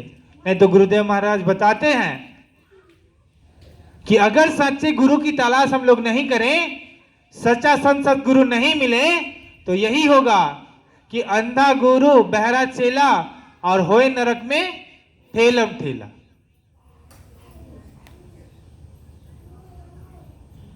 एक बार की एक घटना है। क्या होता है कि संत महात्मा जो होते हैं वो तो त्रिकालदर्शी होते हैं भाई। वो किसी रास्ते से गुजर रहे थे, तो क्या हुआ कि एक सांप जो था, सांप मरा हुआ था, पड़ा हुआ था, और चींटी उसमें लग रही थी, बहुत सारी चींटियां उसके ऊपर लग रही थी। तो जाते जाते जाते जाते एक बार पूछ दिया लोग कि ये जो है सांप जो है इस तरह से मरा है, उसके ऊपर चींटी लगा हुआ है, तो बताइए हुजूर क्या इसमें रहस्य है। तो बोले कि देखो ये जो है वचन दिया था अपने शिष्यों को कि हम तुमको पार ले जाएंगे, लेकिन पार नहीं कर पाया। इसलिए सारे शिष्य का जो कर्म का जो दोष है इसको लग गया है। मेरे प्यारे भाई बहन, संत सदगुरु जब हम लोग को नामदान दे देते हैं तो उनका बहुत बड़ा दायित्व हो जाता है। हमारे लिए बहुत मेहनत करते हैं, तपस्या करते हैं। हमारे गुरुदेव महाराज 116 साल तक हम लोगों के लिए दुख और दर्द झेले। हाथों में हमेशा ग्लव्स दस्ताना लगाए रहते थे, हमेशा पीड़ित रहते थे। तो क्या उनका कर्म कर्जा था? अरे तो वो तो सतलोक निवासी थे, उनके ऊपर तो कर्म कर्जा चढ़ ही नहीं सकता था। लेकिन जिस दिन से नामदान दे दिए, बोले थे कि बेटा 24 घंटा हम तुम्हारे अंग संग लगे रहते हैं। हम लोग लेकर के जाते हैं कि मालिक मेरा बेटा का एक्सीडेंट हो गया है, उसका पैर ठीक हो जाए, मेरी बेटी का शादी ठीक नहीं हो रहा है। हम लोग किसी के घर में खा लेते थे, हम लोग के किसी के को गलत दृष्टि से देख देते थे, हम लोग को गलती से कोई ऐसा हो जाता था जो नहीं कट पाता था। तो संत और महात्मा जो होते हैं, उस कर्म को जब उनका नजर आपके ऊपर पड़ता है तो वो अपने में समेटते हैं और हमारे जो बुरे कर्म अर्जित होते हैं उसको वो काटते हैं। तो वो अपने ऊपर सारा जो होता है गंदगी को ले लेते हैं, वो गंदगी को धोते हैं। जो गंदगी हम लोग अपने से नहीं धुल पाते हैं वो संत महात्मा अपने पर ले लेते हैं। नामदान देने का मतलब एक बहुत बड़ा दायित्व हो जाता है संत महात्माओं का। उनका इतना बड़ा दायित्व हो जाता है कि हम लोगों को पार घाट लगाने के लिए हमेशा तत्पर 24 घंटा लगे रहते हैं। कभी भी संत महात्मा नहीं सोते हैं। इसलिए आज जिक्र करने का जरूरत है कि गुरु पूर्णिमा का पर्व है। आज गुरु हमारे लिए क्या है ये जानने का जरूरत है आज, तभी जो है हम गुरु के बारे में सोच पाएंगे। तो गुरु तो हमको पार लगाने के लिए अपना सारा दुख दर्द अपने ऊपर ले लेता है। महाराज जी का भी आज 76 साल का उम्र हो गया है। मेरे प्यारे भाई बहन, हम लोग सत्संग में गुरु चर्चा में जो है 2 घंटा 3 घंटा बैठते हैं। अभी हम लोग यंग हैं, अभी हम लोग नवयुवक हैं, युवा अवस्था में हैं, तो हम लोग का हाथ और पैर दर्द देने लगता है। प्रत्येक दिन हम लोग देखते हैं कि महाराज जी का आज यहाँ सत्संग होता है, कल पता चला कि 200 किलोमीटर के बाद सत्संग है, उसके बाद पता चला कि फिर 150 किलोमीटर के बाद सत्संग है। वो इतने उम्र में भी यहाँ वहाँ जाते रहते हैं। और जा करके देखिए हम लोग का क्या है कि हम लोग थक हार के आते हैं, अपने घर में बहुत रिलैक्स से रहते हैं। चलो ना 1 सप्ताह के लिए कहीं चले गए तो भागे रहते, अरे चलो चलो अपना घर चलना है, वहां जाकर के आराम करेंगे, हमको बहुत सुकून महसूस होगा। लेकिन संत और महात्मा वो तो हमेशा कभी इस राज्य में, कभी उस राज्य में, कभी उस राज्य में, जीवों के भलाई के लिए अपना जीवन लगाए हुए हैं। और कष्ट सुबह शाम 3-3 घंटे 4-4 घंटे बैठकर, उसके अलावा जो है 10 घंटा 12 घंटा 15 घंटा भजन करते हैं। किसके लिए? हम जीवों के लिए, हमारे लिए करते हैं वो। और हम लोग ऐसा है कि उनका कहना ही नहीं मानते हैं। कैसा भक्त है भाई हम लोग। आज से ये संकल्प हम लोग ले लें कि बिना नागा किए हुए सुमिरन ध्यान भजन करें। एक पत्रिका में हम पढ़ें, लिखा हुआ था, महाराज जी बताते हैं कि अगर अन्न का कमी हो गया तो भीख मांग करके हम तुमको खिला देंगे, लेकिन तुम सुमिरन ध्यान भजन मत छोड़ो। तो भाई कुछ ना कुछ रहस्य तो होगा सुमिरन ध्यान भजन में कि इतना जोर दे रहे हैं। इसीलिए मेरे प्यारे भाई बहन, आज संकल्पित होकर के जाएं यहां से कि गुरु का आदेश का पालन करें। हम लोग सच्चा गुरु भक्त बने, तभी हम लोग का जीवन जो है आगे बढ़ पाएगा, तभी हम लोग अपने जीवन में सफल होंगे।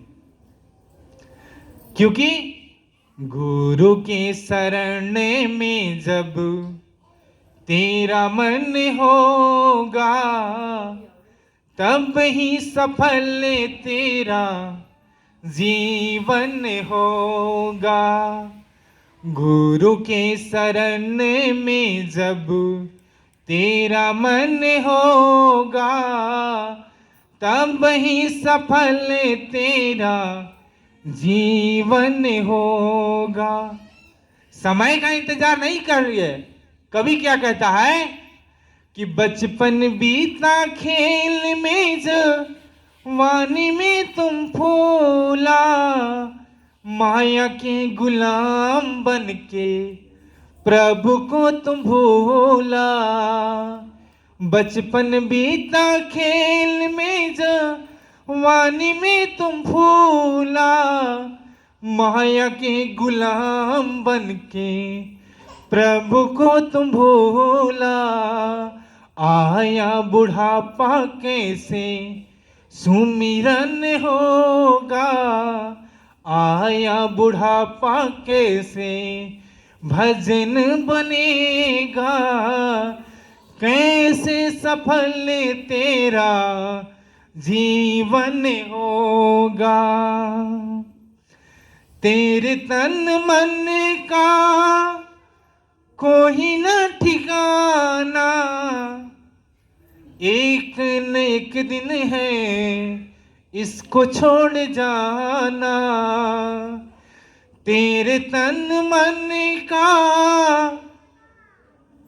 कोई न ठिकाना, एक न एक दिन है इसको छोड़ जाना। तेरे इस तन का, तेरे सोने तन का जलावन होगा, कैसे सफल तेरा जीवन होगा। हम लोग ये सोचते हैं कि आज नहीं भैया छोड़ो, कल भजन कर लेंगे, कल नहीं भैया चलो परसों कर लेंगे, परसों नहीं नरसों कर लेंगे। तो एक एक दिन जो है हमारा गुजर रहा है। बचपन जो है हम लोग तो खेलने कूदने में बता ही दिए, और जवानी जो है वो अहम में बिता दिए, और बुढ़ापा में सोचते हैं कि हमसे हो जाए, नहीं हो पाएगा। यही कभी सत्संग मंच में यहाँ पर बैठे हुए थे, और देबू दादा की एक बात हमको बहुत याद आई। हमारी उस वक्त शादी नहीं हुई थी।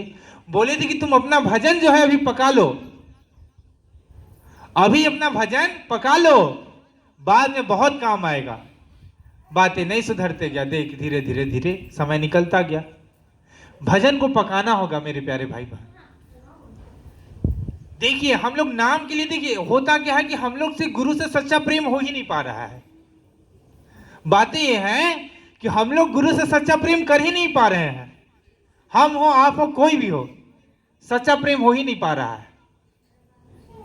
हम लोगों ने कहानी बहुत सुनी है, गुरु शिष्य की कहानी। आज इसीलिए हम ज्यादा से ज्यादा सुनाने का प्रयास कर रहे हैं कि माली का कोई ऐसा बात आपको सबको चोट कर जाए आपके दिल को, कि गुरु के प्रति आपको लग जाए।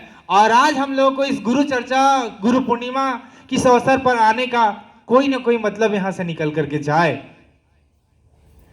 गुरुदेव महाराज से प्रार्थना करते हैं कि कोई ना कोई ऐसा बातें चोट कर जाए आपके दिल को कि गुरु के प्रति आप सब लगे रहें, और हम लोग का आज गुरु पूर्णिमा के इस पर्व पर जुटना सफल हो जाए हमारा जिंदगी में।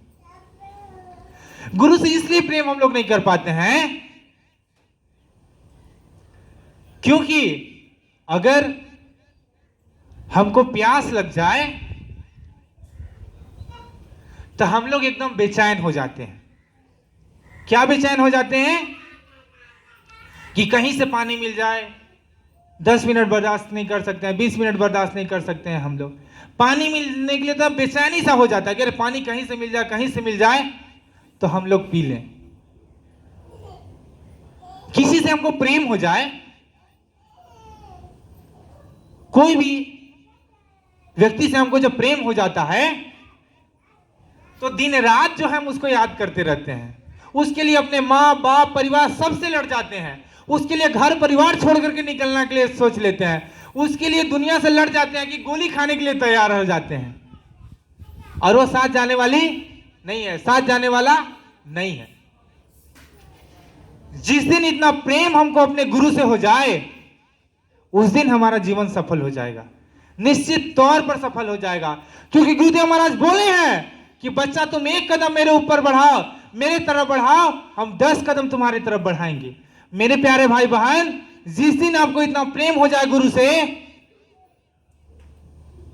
कि उनके बगैर बेचैन हो जाए, एकदम आप दुनिया से लड़ने के लिए तैयार हो जाएं, घर परिवार से लड़ने के लिए तैयार हो जाए। घर परिवार से लड़ने का क्या, उन लोगों के साथ मारपीट नहीं करना है।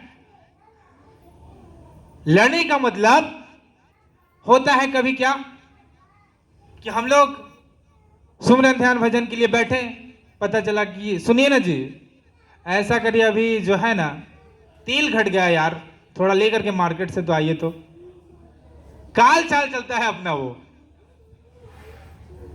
कभी हम लोग जा रहे हैं, कोई चीज भूल गए, वो बात अब मन में आया नहीं, अब घर में आया, बहुत बवंडर हो गया, तो काल अपना वो चलते रहता है। तो घर वालों से लड़ना है किस बात को लेकर कि नहीं यार, अभी मेरा सुमरन ध्यान भजन का समय है, हमको बैठने दो, मेरा काम करने दो, हम काम तुम्हारा करेंगे। झगड़ा करना नहीं है। गुरुदेव महाराज समझाते हैं कि बेटा कम खाओ, गम खाओ और कम बोलो, बर्दाश्त करो। कम बोलने का मतलब, क्योंकि देखिए हमारा जीवन जो है, जब संत सदगुरु मिल गए, हम लोग को मार्ग मिल गया, तो हम लोगों को गुरुदेव महाराज के बताए हुए राह पर चलना होगा। तो इसलिए ज्यादा से ज्यादा जो है समय हम लोग इस जीवात्मा के लिए दें। तो इसीलिए जो है हमेशा जो है हम लोग लगे रहें अपने गुरु के लिए, नहीं तो हम लोगों को वही उतनी बेचैनी से, जिस दिन गुरुदेव महाराज से प्रेम हो जाएगा, हम लोग करेंगे। और मेरे प्यारे भाई बहन देखिए, अगर हम लोग 2 सप्ताह 3 सप्ताह अच्छे से भजन में समय दीजिए, ध्यान में समय दीजिए, आपका बनने लगेगा। थोड़ा सा समय देने का जरूरत है, एकांत कर लीजिए अपने आप को, थोड़ा सा समय दीजिए। शुरू में तो मन भागता है इधर उधर, लेकिन रुकने लगेगा, थोड़ा सा समय देना होगा। लेकिन और वही तो है कि आप गुरु की तरफ 1 कदम बढ़ाइए, देखिए 10 कदम बढ़ाते हैं कि नहीं। जितना प्रेम हम किसी लड़की से करते हैं, लड़का से करते हैं, अपना पुत्र से करते हैं, उतना एक बार प्रेम केवल गुरु से करके देख लीजिए, निश्चित तौर पर हम लोग का जीवन सफल होगा। लेकिन उतना प्रेम हम लोग कर ही नहीं पा रहे हैं। दुनिया का हर एक रिश्ता धोखा देने वाला, इतना जान लीजिए, गुरु को छोड़ करके दुनिया का हर एक रिश्ता जो है वो धोखा देगा, लेकिन गुरु जो है यहां भी साथ देगा और वहां भी साथ देगा। सब लोग बोलता है कि स्वर्ग और नरक यही है भाई, स्वर्ग और नरक यही है, यही ना सब बोलता है, संसारिक व्यक्ति से बोलेंगे तो। लेकिन नरक के बारे में गुरुदेव महाराज बताते हैं, और संत महात्मा जो त्रिकालदर्शी होते बताते हैं कि जन्मत मरत दुसह दुख होई, बहुत जन्मने और मरने में पीड़ा है। तो किसका जन्म भाई? शरीर का क्या नहीं, आत्मा। जो दोनों जीवात्माओं के आंखों के बीच में जो जीवात्मा बैठी है, वो अलग अलग जन्म लेता रहता है, शरीर बदलते रहता है। तो जब एक शरीर से दूसरे शरीर में जब वो प्रवेश करता है, उस समय अत्यंत पीड़ा होता है भाई आत्मा को।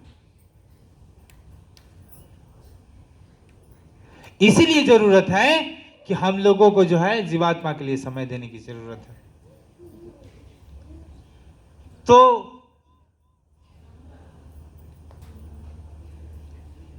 हम लोगों को चाहिए कि जो है गुरु का आदेश का हमेशा पालन करते रहना चाहिए और गुरु भक्ति करनी चाहिए। वो बेचैनी, वो बेताबी जिस दिन हम लोग गुरु के लिए कर लें, वो हम लोग की ओर आगे बढ़ने लगेगा। बोलिए जय गुरुदेव,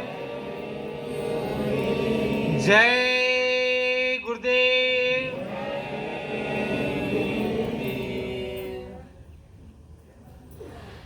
देखिए संत और महात्मा की बातें जो होती है, या पहले के जो बुजुर्ग रहते थे, उनकी बहुत बात में जो है ना रहस्य रहता था हमेशा। गुरु की बात अगर कोई करता है या गुरु कभी कभी कुछ बताते हैं तो उसमें अपना विवेक नहीं लगाना चाहिए। या कोई अगर उस समय के संत सदगुरु हो, जो जानकार व्यक्ति हो, उससे हमको मिलना चाहिए। देखिए, ये इस बात को कहने का दो तात्पर्य है मेरा अभी। इसलिए भी क्योंकि कोई चीजें हमारे गार्जियन कभी कभी समझाते हैं, अभिभावक, तो उसमें अपना कभी कभी दिमाग लगाते तो हम लोग गड्ढे में गिरते हैं। और वही चीजें अभी हमारे संगत में भी होते आ रही हैं। हमारा जो एक बहुत बड़ा समूह था, वो अगर आज बिखरा पड़ा है तो कहीं ना कहीं इसका ही एक वजह है।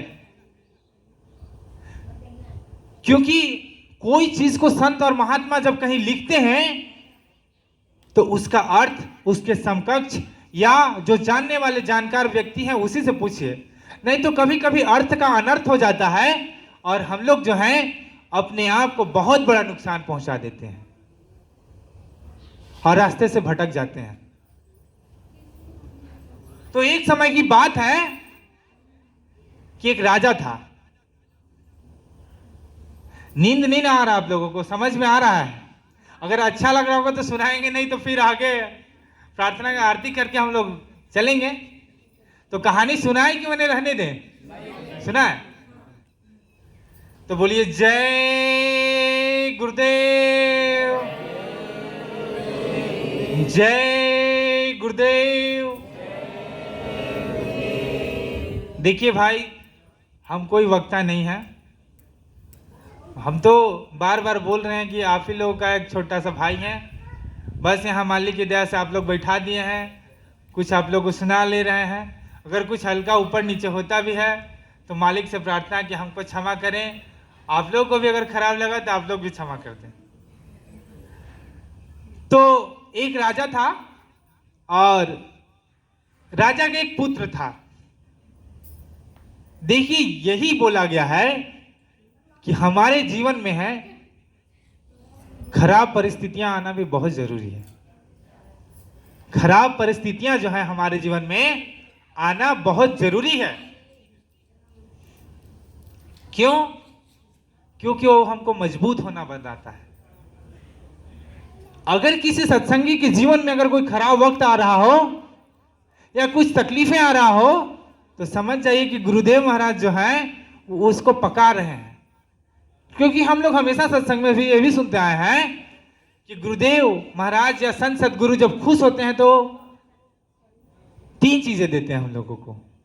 पहला गरीबी, दूसरा बीमारी और तीसरा बदनाम करवा देते हैं हम लोगों को। कुछ ऐसा करवा देते हैं। तो ये क्यों कराते हैं? इसके पीछे भी तो वजह रहा होगा। गरीबी, गरीबी से क्या मतलब है भाई? कि धन संपत्ति से गरीब नहीं, मन से गरीब गुरुदेव महाराज होने के लिए बोलते हैं कि मन से गरीब बनो। तुम्हारे पास बहुत धन हो कोई बात नहीं है, लेकिन अच्छी चीजों में लगाओ, अच्छे जगह पे लगाओ, तब वो अच्छा से रहेगा तुम्हारे पास टिक करके। क्योंकि जब हमारे पास तकलीफ होता है, गरीबी होता है या किसी बात से जब चोट पहुंच जाता है तो हम लोग क्या करते हैं? सबसे चाहने वाले व्यक्ति को याद करते हैं, अपना गुरु को याद करते हैं। तो संत महात्मा जब खुश होते हैं तो हम लोग को क्या गरीबी देते हैं, खराब वक्त इसीलिए देते हैं ताकि वो हम लोग को पकाएं, तो हम लोग भक्ति का राह और मजबूत होता है। इसीलिए पहले के जो गुरु थे अपने शिष्यों की परीक्षा लेते रहते थे कि मेरा शिष्य कितना पका है, इसका शिक्षा लेते रहते थे। वो परीक्षा लेते रहते थे। हम लोग बहुत सारे शिष्यों की कहानी सुने हैं। एकलव्य का सुने थे, अंगूठा कट गया था, और भी एक से एक भल्ला देव हैं उनके बारे में हम लोगों सुने, और भी बहुत सारे लोग हैं जिसके बारे में परीक्षा लिए हैं। लेकिन कलयुग में आगे अगर समय मिलेगा तो कहानी बताएंगे कि कलयुग में क्यों गुरु परीक्षा लेना शिष्यों से छोड़ दिया। अब ज्यादा परीक्षा नहीं होता है कलयुग में, नहीं तो पता चला ये गुरु लाइन को ही छोड़ करके सब भाग जाए। अगर आज हमारे पास गरीबी आ जाए, बीमारी आ जाए बहुत, तो बोले कि अरे कैसा गुरु है ये भाई, ठीक है नहीं हो रहा तो कहाँ हम गुरु करेंगे। फिर पता चला कोई चमत्कार दिखाने वाला बाबा, ओकरे पीछे हम दौड़ते रहेंगे। इसलिए कलयुग में जो है गुरु परीक्षा लेना बंद कर दिया है।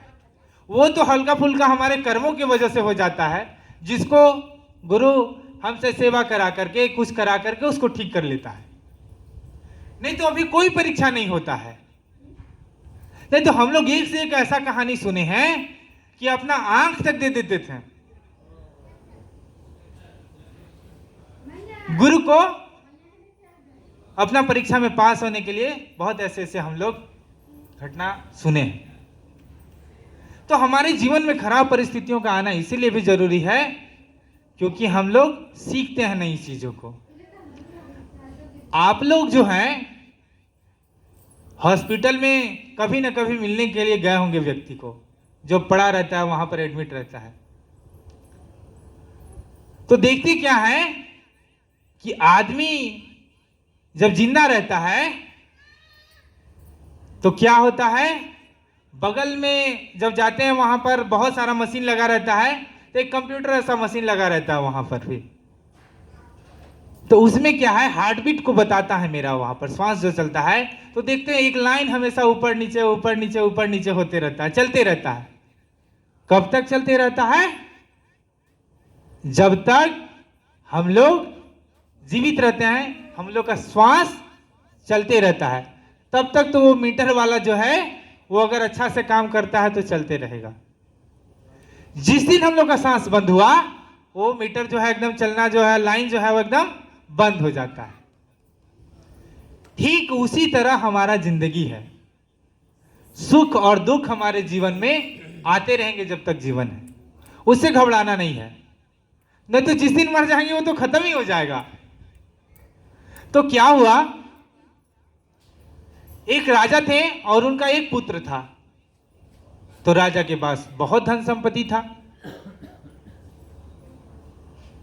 धन संपत्ति होने के कारण जो था, अब देखिए क्या होता है कि जब हमारे पास अगर ज्यादा धन संपत्ति हो तो हमारा बच्चा उतना मेहनत नहीं करना चाहता है। सोचा कि चलो बाप का ही धन है, होगा एक दो पुस्त तो खा ही लेंगे। तो समय बीतता गया, राजा के एक बेटा था, थोड़ा बड़ा हुआ और बड़ा हुआ। उसके बाद क्या हुआ कि राजा को एक दिन चिंता हुआ कि मेरा पास तो बहुत धन संपत्ति है, अब मेरा बेटा तो कुछ करता नहीं है, अब हो सकता है कि अगर खराब वक्त आ गया तो कैसे करेगा ये जीवन अपना यापन। ये जो स्वाभाविक बातें हैं सोचने की, हम सब भी यही सोचते हैं। आज हम लोग जीवन में इतना मेहनत करते हैं किसके लिए? अपने बच्चों के लिए, कि चलो हम तो कुछ नहीं कर पाएंगे, मेरा बच्चा के लिए सुरक्षित रहेगा। हम लोग भी अपना बच्चा के भविष्य के बारे में सोचते हैं। तो राजा उस चीज को क्या करता है, सोचता है। तो एक दिन क्या होता है कि अपना बच्चा को बुलाता है, बोलता है कि देखो बेटा, अभी तो सही समय चल रहा है और अगर कभी भविष्य में अगर खराब वक्त आए तो तुम्हारे लिए कुछ धन संपत्ति जो है हम एक जगह छुपा करके जाएंगे और अभी तुमको नहीं बताएंगे कि कहां वो है, नहीं तो तुम खर्च कर देगा वो, अभी उसको बुरे दिनों के लिए है वो। अब क्या हुआ कि वो राजा जो था वो एक बहुत बड़ा संदूक को जो है बक्सा में हीरा जवाहरात जो बेशकीमती हैं उसको भर करके और एक जगह छुपा देता है। और एक ताम्रपत्र में, ताम्रपत्र कहने का मतलब पहले के राजा महाराजा जो होते थे, एक ताम्रपत्र हुआ करता था तांबे का, उसमें उन लोग नक्काशी करके उसमें खुदाई करके उसमें लिखा करते थे। तो एक ताम्रपत्र में वो लिख दिया और वो क्या किए कि अपने मंत्री को बुलाएं और अपने बेटा को बोले कि ये ताम्रपत्र रखो, खराब जब समय आएगा तब इसको प्रयोग में लाना। तो ताम्रपत्र में क्या लिखा था कि कर विचार बजे चार ही, कर विचार बजे चार ही, और नयन निरख निखार, और शिवालय के शिखर पर माल गड़े है सार। तो वहां पर क्या है, धन और खजाना जो था वहां पर जमा था। अब वक्त बीतते गया बीतते गया बीतते गया था, राजा का शरीर जो है बूढ़ा होते गया। बहुत सारे लोग राज्य के ऊपर धन संपदा लुटाते गया, और राजा को जैसी चिंता थी वैसा ही हुआ। एक समय क्या हुआ कि राजा का सब धन संपत्ति खत्म हो गया, और उसका बेटा जो भी बचा धन संपत्ति था वो बेच बेच करके खाने पीने लगा और गरीब हो गया वो।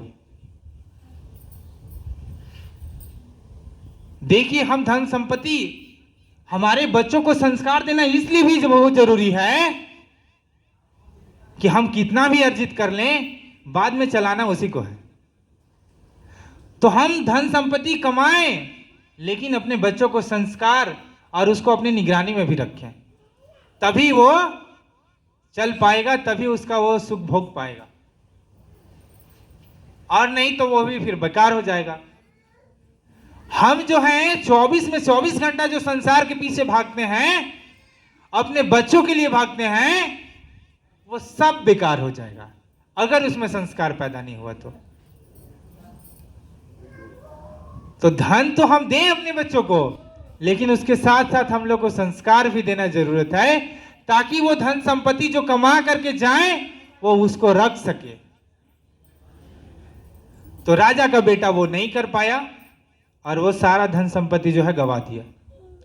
गंवाने के बाद क्या हुआ कि वो उसकी स्थिति इतनी खराब हो गई कि वो इधर उधर से कर्ज लेने वाली उसकी स्थिति आ गई। तब उसको याद आया कि ओह, एक समय जो था मेरा पिताजी कुछ धन संपत्ति रख करके गए थे मेरे लिए। तो क्या किया वो कि बोला कि अच्छा वो कुछ लिखे थे, तो वो ताम्रपत्र था उसको निकलवाया। ताम्रपत्र को निकाल करके पढ़ा कि कर विचार बजे चार ही, और नयन निरख निखार, और शिवालय के शिखर पर माल गड़ा है सार। पढ़ लिया। देखिए, बात को समझने के लिए गुरु को यही आवश्यकता होता है, या जानकार व्यक्ति का यही जरूरत पड़ता है कि वो चीजों को समझे, वो चीजों को जाने, तभी वो आगे बढ़ पाएगा। तो क्या हुआ कि वो समझ नहीं पाया बात को। ऐसा बोला कि ऐसा करो, मजदूर को बुलाओ। बोल रहा है कि कर विचार बजे चार, और नयन निरख निखार, और शिवालय के शिखर पर माल गड़ा है सार। तो लगता है कि शिवालय का जो चोटी है वहीं पर सब ये रखा हुआ है धन संपत्ति। तो राजा का लड़का बुलाया और लगाया, मजदूर को बोला कि इसका शिवालय का जो गुंबज है उसको पहले तोड़ो। तोड़ा तो खजाना मिला ही नहीं हुआ। निराश हो गया, बोला कि अच्छा उसमें नहीं मिला तो ऐसा करो, इसका सब जो दीवार है उसको तोड़ो। उसको भी तोड़ दिया, नहीं मिला। उसका जो अगल बगल का फर्श था उसको भी तोड़वाए, तोड़ो इसको भी, वो भी तोड़ दिया, फिर भी नहीं मिला। अब मन में हो गया शंका। देखिए, शंका बहुत खतरनाक चीज है मेरे प्यारे भाई बहन। दो चीजें हैं, एक तो बात को अगर नहीं समझ रहे हो तो अर्थ का अनर्थ हो जाएगा। हमारे अभी कुछ सत्संगी प्यारे भाई बहन यही अनर्थ में ही है, बातों को समझ नहीं पाए हैं, इसीलिए अलग अलग राग गलाते रहते हैं।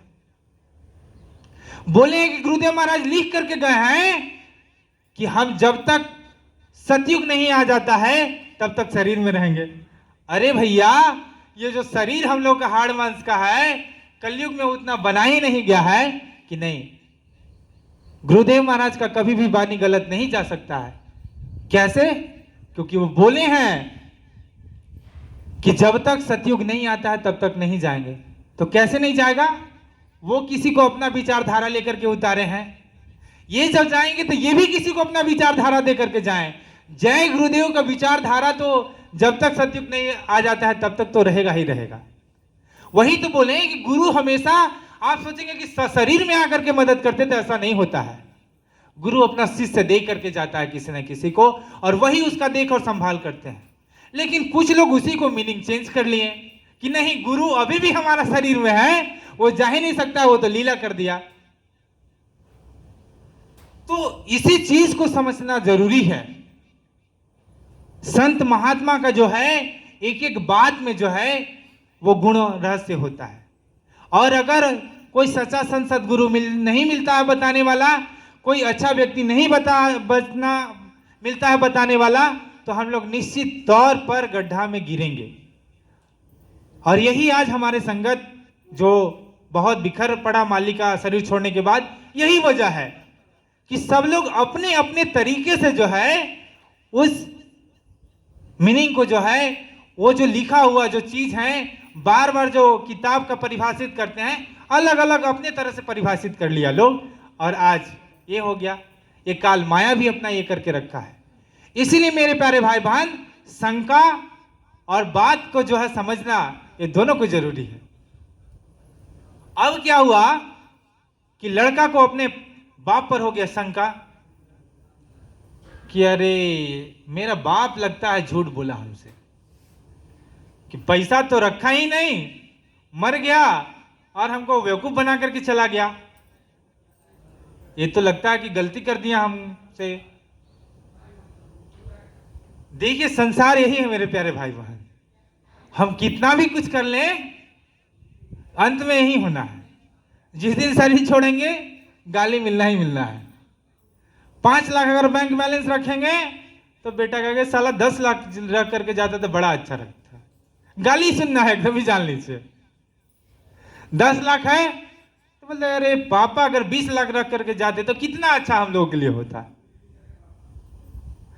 तो करिए, बच्चों के लिए करिए, संस्कार भी दीजिए, लेकिन अपने आप को इस जीवात्मा के लिए भी समय उतना ही दीजिए आप।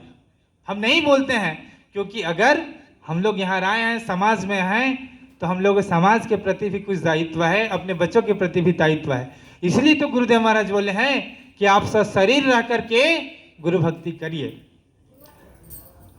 और कहाँ रह करके करना है? परिवार के बीच में, गृहस्थ आश्रम में रह करके करिए।